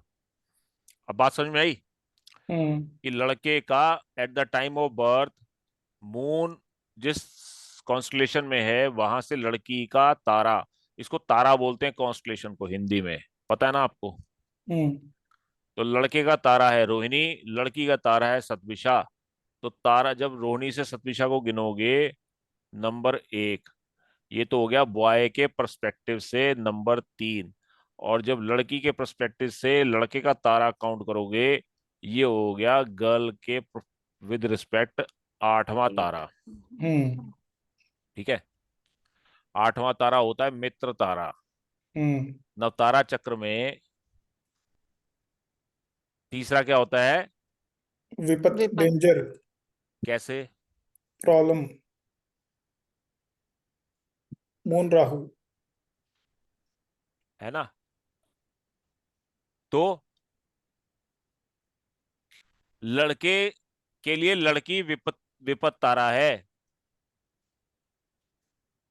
हम्म लड़के के लिए लड़की जो है विपत्त तारा है। लेकिन लड़की के लिए लड़का जो है मित्र तारा है। हम्म बात समझ में आई हम्म कि ये लड़का अगर लड़की से शादी करता है तो इसके जीवन में विपत्ति लेके आएगी ये लड़की। हम्म और ये लड़की अगर इस लड़की की शादी करती है तो लड़की के लिए मित्र है ये, हम्म सपोर्टिव रहेगा इसको। हम्म एक के लिए तो बढ़िया हो गया, एक के लिए खराब हो गया। बात समझ में आई? नहीं आई? वीडियो बंद यस। रखोगे ना तो कुछ समझ में नहीं आएगा। जो वीडियो ऑन रखेंगे ना उनको सब कुछ समझ में आएगा, ध्यान रखना। समझ में आ गई सर। नहीं समझ में आया। आ गया सर। डिस्काउंट। तो एक के तारे से दूसरे तारे को जब हम नवतारा चक्र में कैलकुलेट करेंगे, नवतारा चक्र आपको पता है, जन्म तारा, है ना, संपत तारा, तीसरा क्या होता है? विपत तारा, क्षेम तारा, शेम तारा यानी हैप्पीनेस, प्रत्यारी, प्रत्यारी मतलब एनिमिटी, एनिमिटी, साधक, साधक, शतक तारा यानी कि शतक, फेवरेबल, वध तारा वध यानी तारा, कि मृत्यु, मृत्यु, डेथ, मित्र, है ना। उसके बाद मित्र, मित्र तारा यानी कि फ्रेंड, अति मित्र, अति मित्र, अति मित्र यानी कि कौन सा? Intimate best friend, friend, friends for life time, है ना, इंटीमेट फ्रेंड। Intimate friend. तो सिंपल सा फॉर्मूला है, लड़के के तारे से लड़की का तारा पकड़ लो। क्या लड़की इस लड़के को सपोर्ट करेगी, इसके जीवन में आएगी तो क्या लेके आएगी? क्या विपत्ति लाएगी, संपत्ति लाएगी, हैप्पीनेस लाएगी, एनिमिटी करेगी, फेवरेबल है इसको, या वध तारा में आती है, या इसकी मित्र बनेगी या अति मित्र बनेगी। ऐसे ही लड़की के तारे से लड़के का तारा पकड़ लो कि ये लड़का इसके लाइफ में आएगा तो इस लड़की के साथ क्या प्रत्यारी, एनिमिटी, शत्रु शत्रु बन के आ रहा है, हैप्पीनेस लेके आ रहा है, फेवरेबल है, वध है ना, इंटीमेट फ्रेंड है या फ्रेंड है। बात समझ में आई? जी। चलो, तो तारा मिलान का सबसे मेन ऑब्जेक्टिव यही है और 3 अंक इसके अलॉट किए गए हैं, है ना। अब यही सारी इसमें चीजें लिखी हैं। Nakshatra of the bride and groom are divided by no and the result is known and tara, है ना। तो उसको 27 को लेके डिवाइड करके 3 कर दिया, 3 से डिवाइड करके जो आया आपस में देख लिया क्या आ रहा है ना। However, तो अगर if the remainder is 357 then the match is not considered auspicious for the marriage, क्योंकि तीसरा क्या है, विपत 5। नहीं, बेनिफिट मनीषा जी को बोलने दो ना, सर एक ये तो बेनिफिट हो गया। हो गए ना दोनों बेनिफिट, हाँ जी हाँ। क्योंकि इससे दूसरा है संपत है और इससे ये अति मित्र है, यानी कि 2 और 9 हो गया, जी तो 3 पॉइंट मिल गए। जी अब यहाँ कैटेगरी बना लेते हैं, 1 1 3 पॉइंट, 2 9 बन जाए 3 पॉइंट, है ना। चलो अब तीसरे को पकड़ लेते हैं, बॉय का 1 है और लड़की का तीसरा है, यानी कि 3, और अगर लड़की से गिनेंगे तो क्या बनेगा, 3 8, हाँ जी 3 8, हम्म तो 3 तो मैलेफिक है। हाँ ये किसने खोल रखा साउंड, बंद कर दो भाई, स्पीकर बंद कर दो। अगर एक का 3 आ रहा है तो 3 मैलेफिक है ना, हाँ सर और दूसरे का बेनिफिक है, तो कितना अंक मिलेगा, 1.5। 1.5 बात समझ में आई। हाँ आगे चलो अब एक का 4 आ रहा है, बॉय से गर्ल चौथा तारा है, और गर्ल से बॉय कितना है, 7। 7th। अब बताओ 4 बेनिफिक है, 7 बेनिफिक है या मैलेफिक 1.5 है, पॉइंट। 1.5 7 तो मेलेफिक है ना सर। एक बेनिफिक है एक मैलेफिक है, 1.5 पॉइंट हो गया। हाँ चलो अब आगे बढ़े। हाँ जी सर। चलो ये गर्ल का मान लो, लड़के से गर्ल का पंचम तारा है, तो लड़की से लड़के का कितना हुआ, 6th। 6 6 हुआ, तो भी 1.5 मिलेगा, हम्म क्योंकि एक बेनिफिक है एक शुभ है, एक अशुभ है। हम्म चलो अब यहां आ जाओ, अब कितना हुआ, ये तो पहला ही 6 है, तो दूसरा ऑटोमेटिकली 5 होगा, हाँ 1.5 पॉइंट। फिर 1.5 मिला। जी चलो अब यहाँ आ जाओ, ये तो पहला ही डेडली है, 7वां तारा है ना, और 7 दूसरा 4 आएगा 4 तारा, इसका उल्टा हो 1.5। जाएगा, 4 7 का 7 4 हो जाएगा, फिर 1.5 मिलेगा, 8 3। फिर 8 आ जाएगा जी और 3 आ जाएगा, तो ये भी 1.5 मिलेंगे, 3 8 था, 8 3 हो गया, है ना। 9 2। अब 9 आ गया, 2 9 का 9 2 कर दो, है ना, तो 3 3। अंक मिल गए। ये स्टोरी यही पॉसिबिलिटीज बनती हैं सारी बस यही है। भाई, Yes. 1 1 2 9 3 8 4 7 5 6 6 5 7 4 8 3 और 9 2, केवल यही कॉम्बिनेशन बन सकते हैं 3 बढ़िया है इसमें। Boy to girl. बढ़िया हम्म, कौन सा इसमें, नंबर 1, 2 और लास्ट वाला। दोनों का नक्षत्र तारा सेम हो, जन्म तारा हो, या एक का संपत हो और एक का अति मित्र हो जाए, है ना। और लास्ट वाला और उसके बाद ये उल्टा हो गया, एक अति मित्र एक संपत तारा, बाकी सब जो है क्या है, 1.5 1.5 अंक। पॉइंट। लेकिन 0 अंक कहाँ मिलेगा, हम्म, जब दोनों का मेलेफिक तारा हो।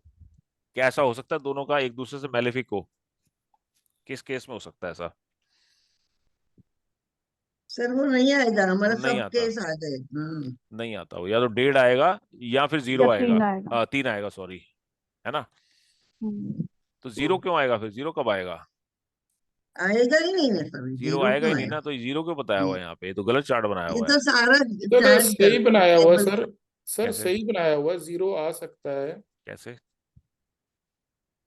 तारे से हमने तारे सब डिपेंड करता है ना सब सर। 5 कॉम्बिनेशन जो देख तारा लिया। है, फिफ्थ एक मिनट तारा है, है, कैसे, जो फिफ्थ तारा है, हाँ वो हमने पढ़ा था कि वो अनएक्सपेक्टेड रिजल्ट देता है। गुड भी दे सकता है, बैड भी दे सकता है, अनएक्सपेक्टेड होता है ये 5वां तारा, अनएक्सपेक्टेड। हमने हमने सभी कॉम्बिनेशन तो देख लिया, जीरो नहीं आया। इनैमिटी का होता है ये तारा 5वां, बट अनएक्सपेक्टेड होता है, कई बार रिजल्ट्स अपोजिट भी देता है। वो कैसे, वो कुंडली टू कुंडली डिपेंड करता है। बट कैलकुलेशन नहीं से नहीं, 0 वो कहीं नहीं वो आ रहा। एनालिसिस की चीजें हैं, तारे से तारे का मिलान जो है पैरामीटर, या तो, है ना, उसके बट ऊपर सर ये सर कई सर कई वैसे कुंडलियों में जीरो दिखाता ही है, ऐसे तो है नहीं जीरो नहीं दिखाता। जब भी मैचिंग करते हैं जीरो आता ही है तारा। हाँ तो जीरो आएगा ना। अब जैसे जन्म जन्म है 3 आ गया, है ना। सर जीरो वैसे नहीं आ सकता जैसे नीला जी बोल रही हैं, वैसे नहीं आ सकता। कैसे? जैसे वो टोटल तो काउंट 11 स्टैंडर्ड बनेगा मेथड ना। वही है ना अगर तारा का। अगर किसी का 3 है तो दूसरे का 5 देखो नहीं ये हो सकता। संपत है, ये परम मित्र है। हाँ तो दूसरे का अगर 3 बन रहा है तो हाँ, दूसरे का 5 नहीं बन पांच सकता। डेस्टिनी। दूसरे जीरो का नहीं 8वां ही आएगा। बनेगा। जीरो दूसरे नहीं का आएगा। 8वां ही आएगा। हम्म। राइट। 3 जीरो 5 नहीं नहीं हो आएगा सकता। सर, नहीं आएगा या जीरो। 1.5 आएगा या 3 क्या आएगा बस। 1.5 आएगा या 3 आएगा, हाँ तो जीरो वही आएगा ही मैंने हाँ, नहीं। बोला कि जीरो नहीं डेढ़ डेढ़ आता, आएगा। आएगा या 3 आएगा, जीरो आएगा ही नहीं। आएगा ही जीरो नहीं नहीं। आता है ना। हाँ क्योंकि सब कॉम्बिनेशन हाँ हमने देख लिए ना अभी हाँ, तो। जीरो नहीं आता, प्रैक्टिकली हमने देख लिए हैं। सारे हम्म। कॉम्बिनेशन बना लिए यहाँ पे, तो कहीं जीरो आ रहा है, कहीं नहीं नहीं, आ रहा। जीरो नहीं नहीं या नहीं। आएगा 3 आ रहा है, 1.5 आ रहा है ना। सर। मोटा तो मोटा दोनों देखा मेलेफिक जाए। नहीं हो सकते ये, इसमें थोड़ा शास्त्रों में दिया है, तो मैं इसको ठीक करवा दूंगा कि ये पॉइंट जो है ये needs to be change. Both malefic हो ही नहीं सकते, एक दूसरे से या तो बेनिफिक होंगे, दोनों बेनिफिक होंगे, या एक बेनिफिक होगा एक मेलेफिक होगा, बात खत्म है ना। और ये चार्ट को भी ठीक कराना है, इस वाले चार्ट को भी। चलो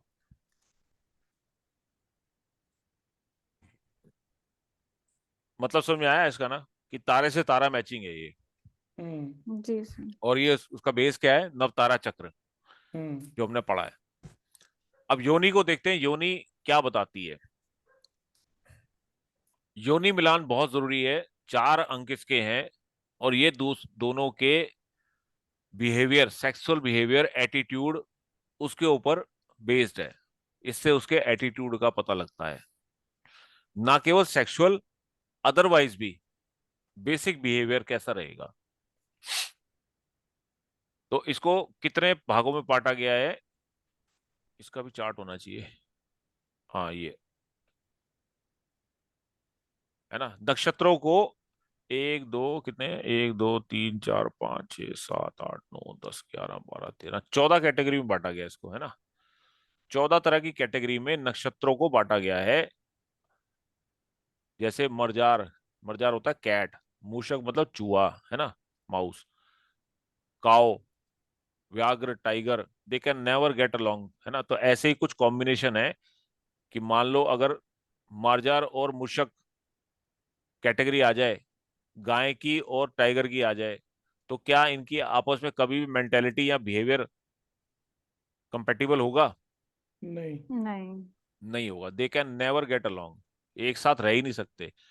चूहा बिल्ली नहीं रह सकते, है ना, गाय और शेर नहीं रह सकते।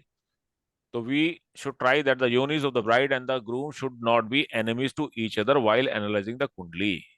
तो योनि का मिलना जरूरी है उनके ओवरऑल बिहेवियर पैटर्न के अनुसार, है ना। और योनि जो है ये आपको सेक्सुअल इंक्लिनेशन भी दिखाती है। Bride and the groom belonging to same yoni are considered an auspicious match for a marriage. और friendly yonis of the bride and the groom are awarded 4 points. अगर दोनों की योनिस मैच कर रही हैं और फ्रेंडली हैं तो 4 पॉइंट मिलते हैं, और सिंपली फ्रेंड है तो 3 पॉइंट है ना। Simply friendly yonis are awarded 3 points, 2 points for easily compatible yoni and 1 point for common enmity. तो कुल मिला के यहाँ पे 9 point awarded for highly inimical, है ना। तो कितनी कैटेगरी हो गई यहाँ पे? 1 2 3 कैटेगरी होगी। हाईली एनिमी 5 होगी ना कैटेगरी, 4 5। 5 होगी कैटेगरी। हाईली एनिमिटी, हम्म। एनिमिटी, कॉमन एनिमिटी, है ना, इजी कंपेटिबल, फ्रेंडली, 4 हो गई। सिंपली फ्रेंडली, है ना। 4 हो गई, तो 4। या तो 4 मिलेंगे या 3 मिलेंगे या 2 मिलेंगे या 1 मिलेगा या फिर 0 मिलेगा। सर नहीं, 3 मिलेगा, 2 मिलेगा, 1 मिलेगा या 0 मिलेगा। 4 हो गई। 4 नहीं मिलेगा, 4 कहाँ नहीं, जाएगा? 3 चार 2 मिलेगा। 1 0, 3 2 1 0। अच्छा, नहीं नहीं नहीं, चार मिलेगा नहीं, वो सेम कैटेगरी से। अरे प्रभु, या तो 1 भी नहीं मिलेगा, या 1 पॉइंट मिलेगा, या 2 पॉइंट मिलेंगे, या 3 पॉइंट मिलेंगे, या 4 पॉइंट मिलेंगे, ये 4 मतलब है मिलेगा, इसका, हाँ। है ना। हाँ तो ठीक है। 4, 4 नहीं 5 कैटेगरी है इसकी, 5 कैटेगरी 5 होगी। पैरामीटर हैं दोनों की योनियों को मैच करने के। तो हम्म उसको देखते हैं क्या क्या है। इन सिंपल वर्ड्स, योनी मीन्स सेक्स एंड योनी कूट मीन्स सेक्सुअल कंपैटिबिलिटी। मोटा मोटी तो ये सेक्सुअल कंपैटिबिलिटी दिखाता है।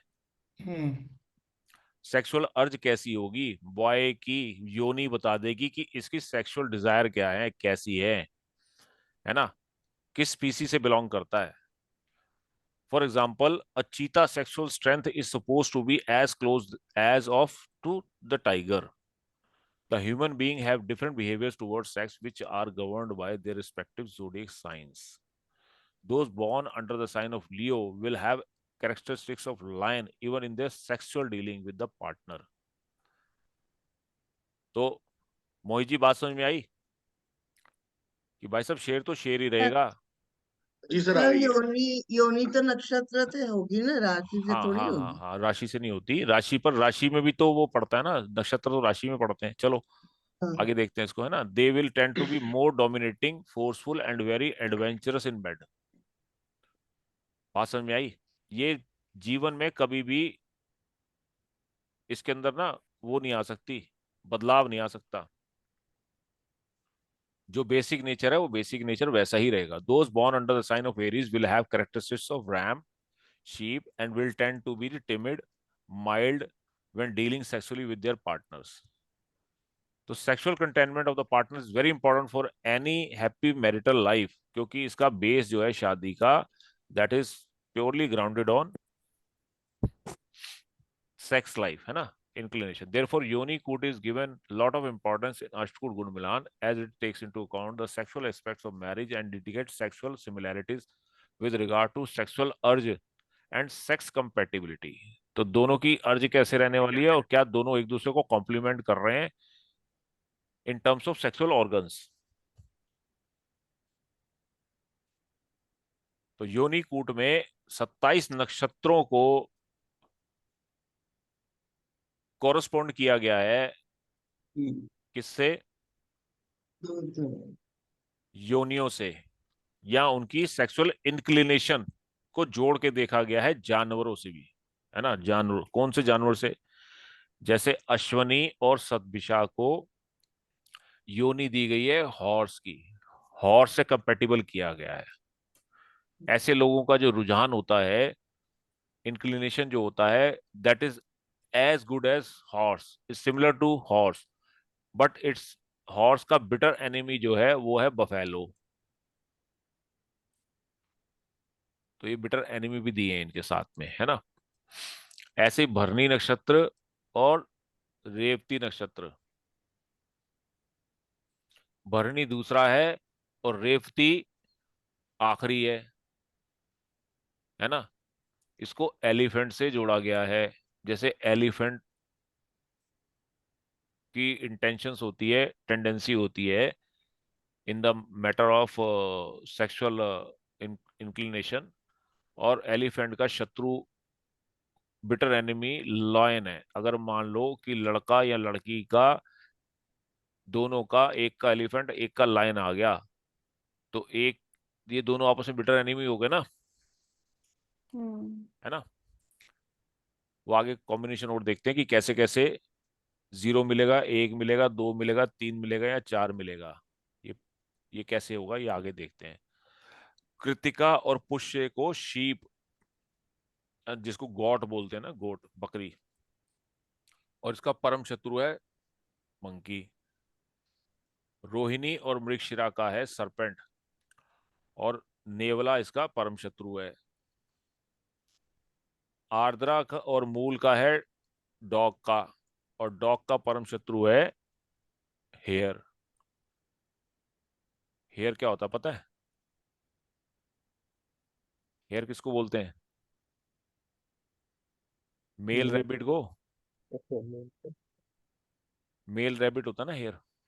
हम्म, पुनर्वसु और आश्लेषा, पुनर्वसु और आश्लेषा बिल्ली की योनि होती है इनकी, है ना। बिल्ली, इनका जो स्वभाव होता है वो बिल्ली की तरह होता है, जैसे बिल्ली, है ना।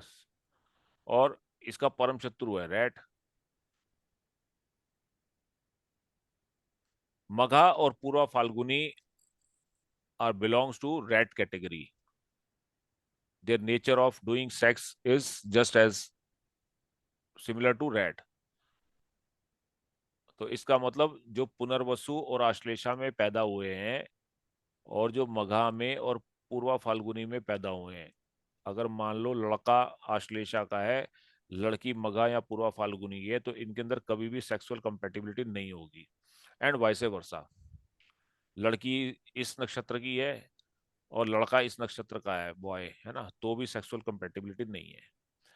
तो ये जितने भी आप देख रहे हो ना, ये कॉम्बिनेशंस, उत्तरा फाल्गुनी और उत्तरा भाद्रपद तो बेचारे गऊ हैं। अब इनका शत्रु कौन हो गया?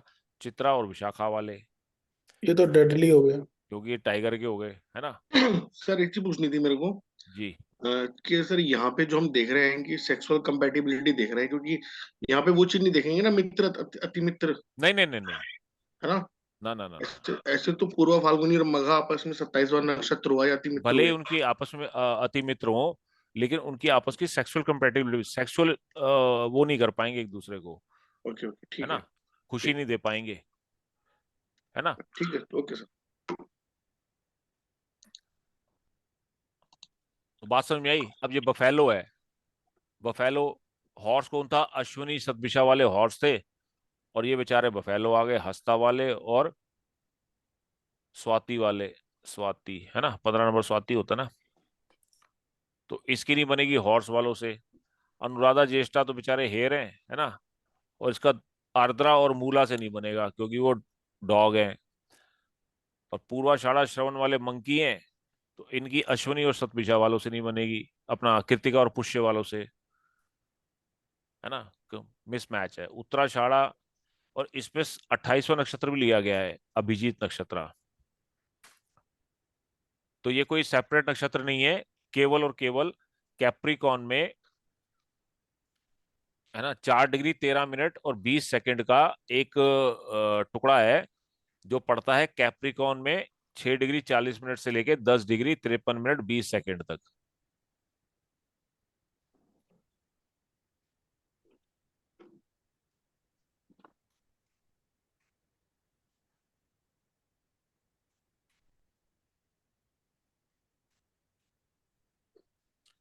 कैप्रिकॉन नक्षत्र कहाँ पड़ता है पता ना आपको? कैप्रिकॉन में सर सूर्य का नक्षत्र उत्तराषाढ़ा, श्रवणा, धनिष्ठा। उत्तराषाढ़ा में आएगा सर वो पॉइंट, है ना। कितने पॉइंट से कितने पॉइंट तक था? 4 degree 6 degree 4 degree 13 minute 20 second. जी। 0 से 10 आ गया ना। 4 डिग्री 13 मिनट 20 सेकंड। 6 डिग्री से स्टार्ट होके 10 डिग्री हाँ, समथिंग है, तो इसका 4 डिग्री का स्पैन होता है टाइम। 4 डिग्री 13 मिनट और 20 सेकंड का। ये नक्षत्र होता है अभिजीत कहलाता है, और ये कैप्रिकॉन में 6 डिग्री 40 मिनट से शुरू होता है। 10 डिग्री 53 मिनट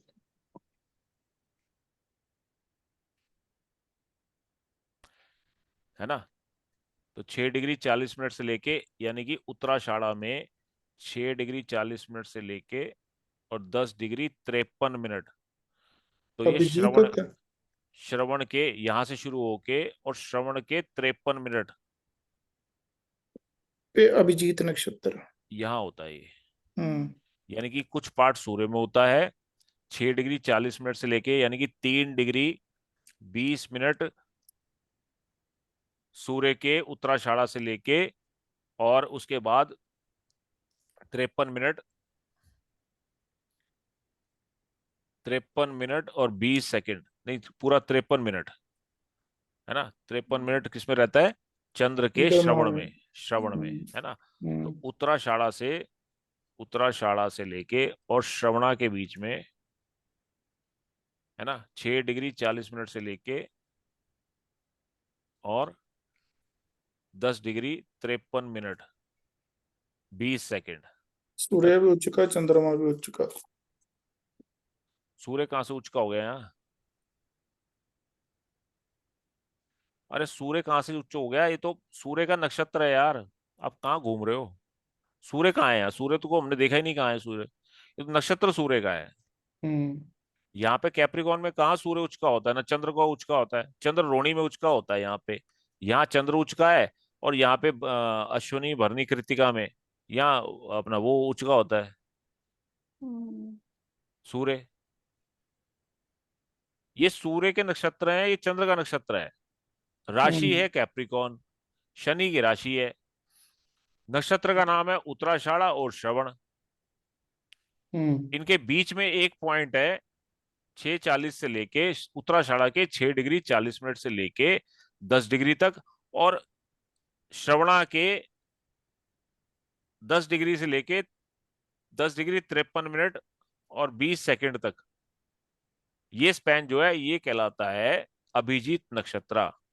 ये कोई सेपरेट नक्षत्र नहीं है, लेकिन बहुत ऑस्पिशियस माना जाता है ये, और पड़ता है कैप्रिकॉन साइन में। यहाँ सूर्य चंद्र कहीं नहीं है, हमने सूर्य चंद्र को देखा ही नहीं है कहाँ घूम रहे हैं वो घूमते रहे कहाँ भी घूम रहे हैं, है ना। हमने तो केवल नक्षत्रों को पढ़ा है, उसका स्वामित्व पढ़ा है किसका है और कितनी डिग्री से कितने मिनट तक अभिजीत नक्षत्र कहलाता है। और जब हम इसकी बात करते हैं योनि मिलान की, तो यहाँ पे 27 नहीं 28 नक्षत्रों का कंसिडरेशन किया जाता है। सम सर्टेन केसेस में 28वां नक्षत्र जो है वो, है ना, लिया जाता है। पंचांग में बताऊंगा आपको कहाँ कहाँ इसका उपयोग होता है। तो अभिजीत नक्षत्र का स्पैन होता है 4 डिग्री 13 मिनट और 20 सेकंड का, जो कैप्रिकॉन साइन में 6 डिग्री 40 मिनट से शुरू होके और 10 डिग्री 53 मिनट 20 सेकंड तक चलता है। राशि कैप्रिकॉन होती है और 2 नक्षत्र पते हैं सूर्य का, कौन सा, उत्तराषाढ़ा, और मून का श्रवणा।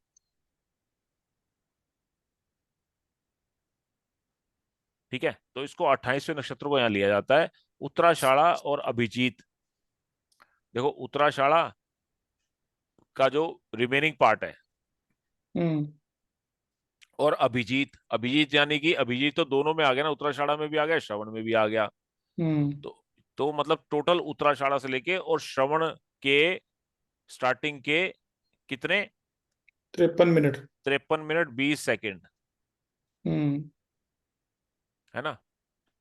ये श्रवण के, ये कहला गया अभिजीत नक्षत्र। तो इनकी नेचर होती है मंगूस की, और इसके दुश्मन होता है, शत्रु होता है सरपेंट यानी कि स्नेक, स्नेल, है ना। धनिष्ठा और पूर्वा भाद्रपद लायन होता है, और इसका शत्रु है एलिफेंट। एलिफेंट है भरनी और रेवती। ठीक है, तो योनि कूट में ये टेबल दिया है। नीला जी जरा चेक करो, ठीक दिया गलत दिया है ना। अगर मान लो एक का हॉर्स है ना, और दूसरे का भी हॉर्स है, फिर तो पूरे 4/4। हॉर्स के साथ एलिफेंट है, तो हमने क्या पढ़ा था, एक का हॉर्स एक का एलिफेंट, तो ठीक है ना। दुश्मन नहीं है, बिटर एनिमी नहीं है, 0 नहीं मिलेगा, 2 मिल जाएंगे। एक का हॉर्स एक का शीप है, 3-8, ये नक्षत्र 3-8 पढ़ते हैं, ये नीचे दे रखा है ना। और हॉर्स है और सरपेंट है, तो भी 2 अंक हैं। हॉर्स के साथ डॉग का कॉम्बिनेशन 2 अंक लेता है, कैट के साथ 2 लेता है, रैट के साथ 2 लेता है, काउ के साथ, बफेलो के साथ 0 मिलेगा इसको। यानी कि यदि ये हम बॉय की बात कर रहे हैं, ये इधर बॉय है, ये बॉय है ना, ये गर्ल नीचे। अगर बॉय अगर हॉर्स नक्षत्र में है, हॉर्स मतलब अश्वनी और शतभिषा, अगर बॉय अश्वनी और शतभिषा, और लड़की बफेलो में है, बफेलो का मतलब हस्ता और स्वाति में है, तब आएगा ना बफेलो, हस्ता और स्वाति, तो फिर इनका पॉइंट 0 होगा इस टेबल में, योनि टेबल में, योनि कूट में 0 अंक मिलेगा इनको। यानी कि बिल्कुल भी कट्टर शत्रु है ये, निल कंपैटिबिलिटी।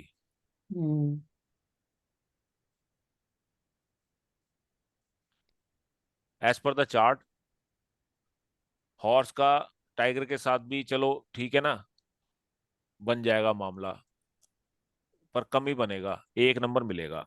हेयर के साथ 3 है ना, मंकी के साथ 2 है, मंगूस के साथ 2 है, तो सबसे ज्यादा हॉर्स का, हॉर्स के साथ ही 4 है ना। एलिफेंट का एलिफेंट के साथ 4, शीप का शीप के साथ ही 4, क्योंकि ये सेम कैटेगरी के वो हैं, क्या, जानवर, या इनकी इंक्लिनेशन एक दूसरे से मैच करती है,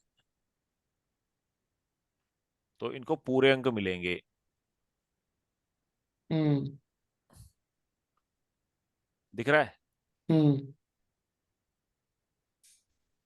और other than that opposite nature के हैं, जितने अपोजिट नेचर के हैं उतना नेगेटिव पॉइंट। बात समझ में आई?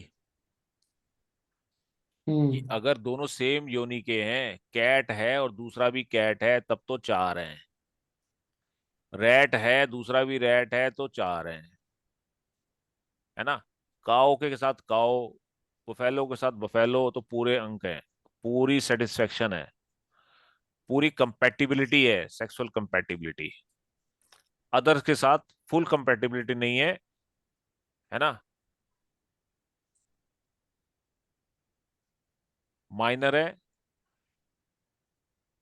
3 नंबर है तो उससे कम है कंपैटिबिलिटी, 2 है तो उससे कम है, 1 है तो बहुत कम है, और 0 है तो मतलब दोनों आपस में शत्रुता है, बिल्कुल भी कंपैटिबिलिटी नहीं है। और ये किससे पता लगता है? उनके नक्षत्रों से डिफाइन होता है ये।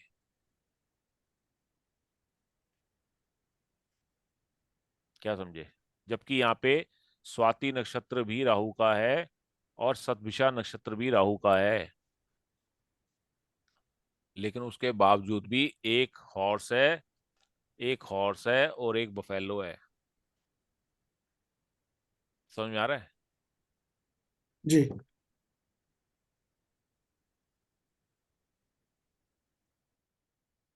देखो, यदि हमने बात की स्वाति की, है ना, एक स्वाति में एक शतभिषा बॉर्न है, तो एक हॉर्स हो गया, एक बफेलो हो गया, तो दोनों शत्रु है ना। हम्म जबकि नक्षत्र सेम है, ये भी राहु का है, ये भी हम्म राहु का है। हम्म एक हंसता है, चलो चंद्रमा का है, दूसरा केतु का है, तो भी हम्म 0 अंक। हम्म यहाँ पे ना, यहाँ पे आप नंबर भी देख सकते हो, क्या क्या नंबर है, और नक्षत्र भी है नक्षत्र उसमें। का नेचर क्या है, उसको हम्म किससे रिप्रेजेंट किया गया है, कौन सी योनि से रिप्रेजेंट किया गया है ना? डन है सर। तो कुल मिला के इसका पैरामीटर है ओनली और only their compatibility in bed time. हम्म कितना एक दूसरे को ये सेटिस्फाई कर पाएंगे और इनकी कॉम्प्लीमेंट करते हैं। कॉम्प्लीमेंट करते हैं, और कितना, कैसी इनकी अर्ज रहेगी, तो क्या उससे शादी टिकेगी, क्या हैप्पी मैरिटल लाइफ होएगी, या फिर बेड की चूल्हे हिलेंगी, है ना? हम्म हम्म ये देखने वाली चीज है, इसलिए इसका मिलान किया जाता है। 4 अंक दिए जाते हैं on the basis of 4 points, how much अंक दे हैव ऑब्टेन्ड। कंटिन्यू करें क्या? नहीं सर। नहीं? चलो आज इतना ही छोड़ देते हैं।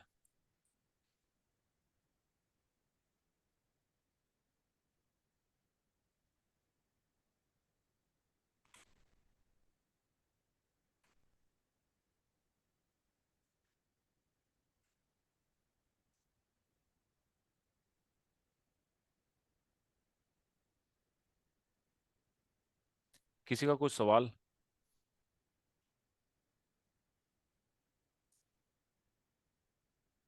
Sudeep, are you living?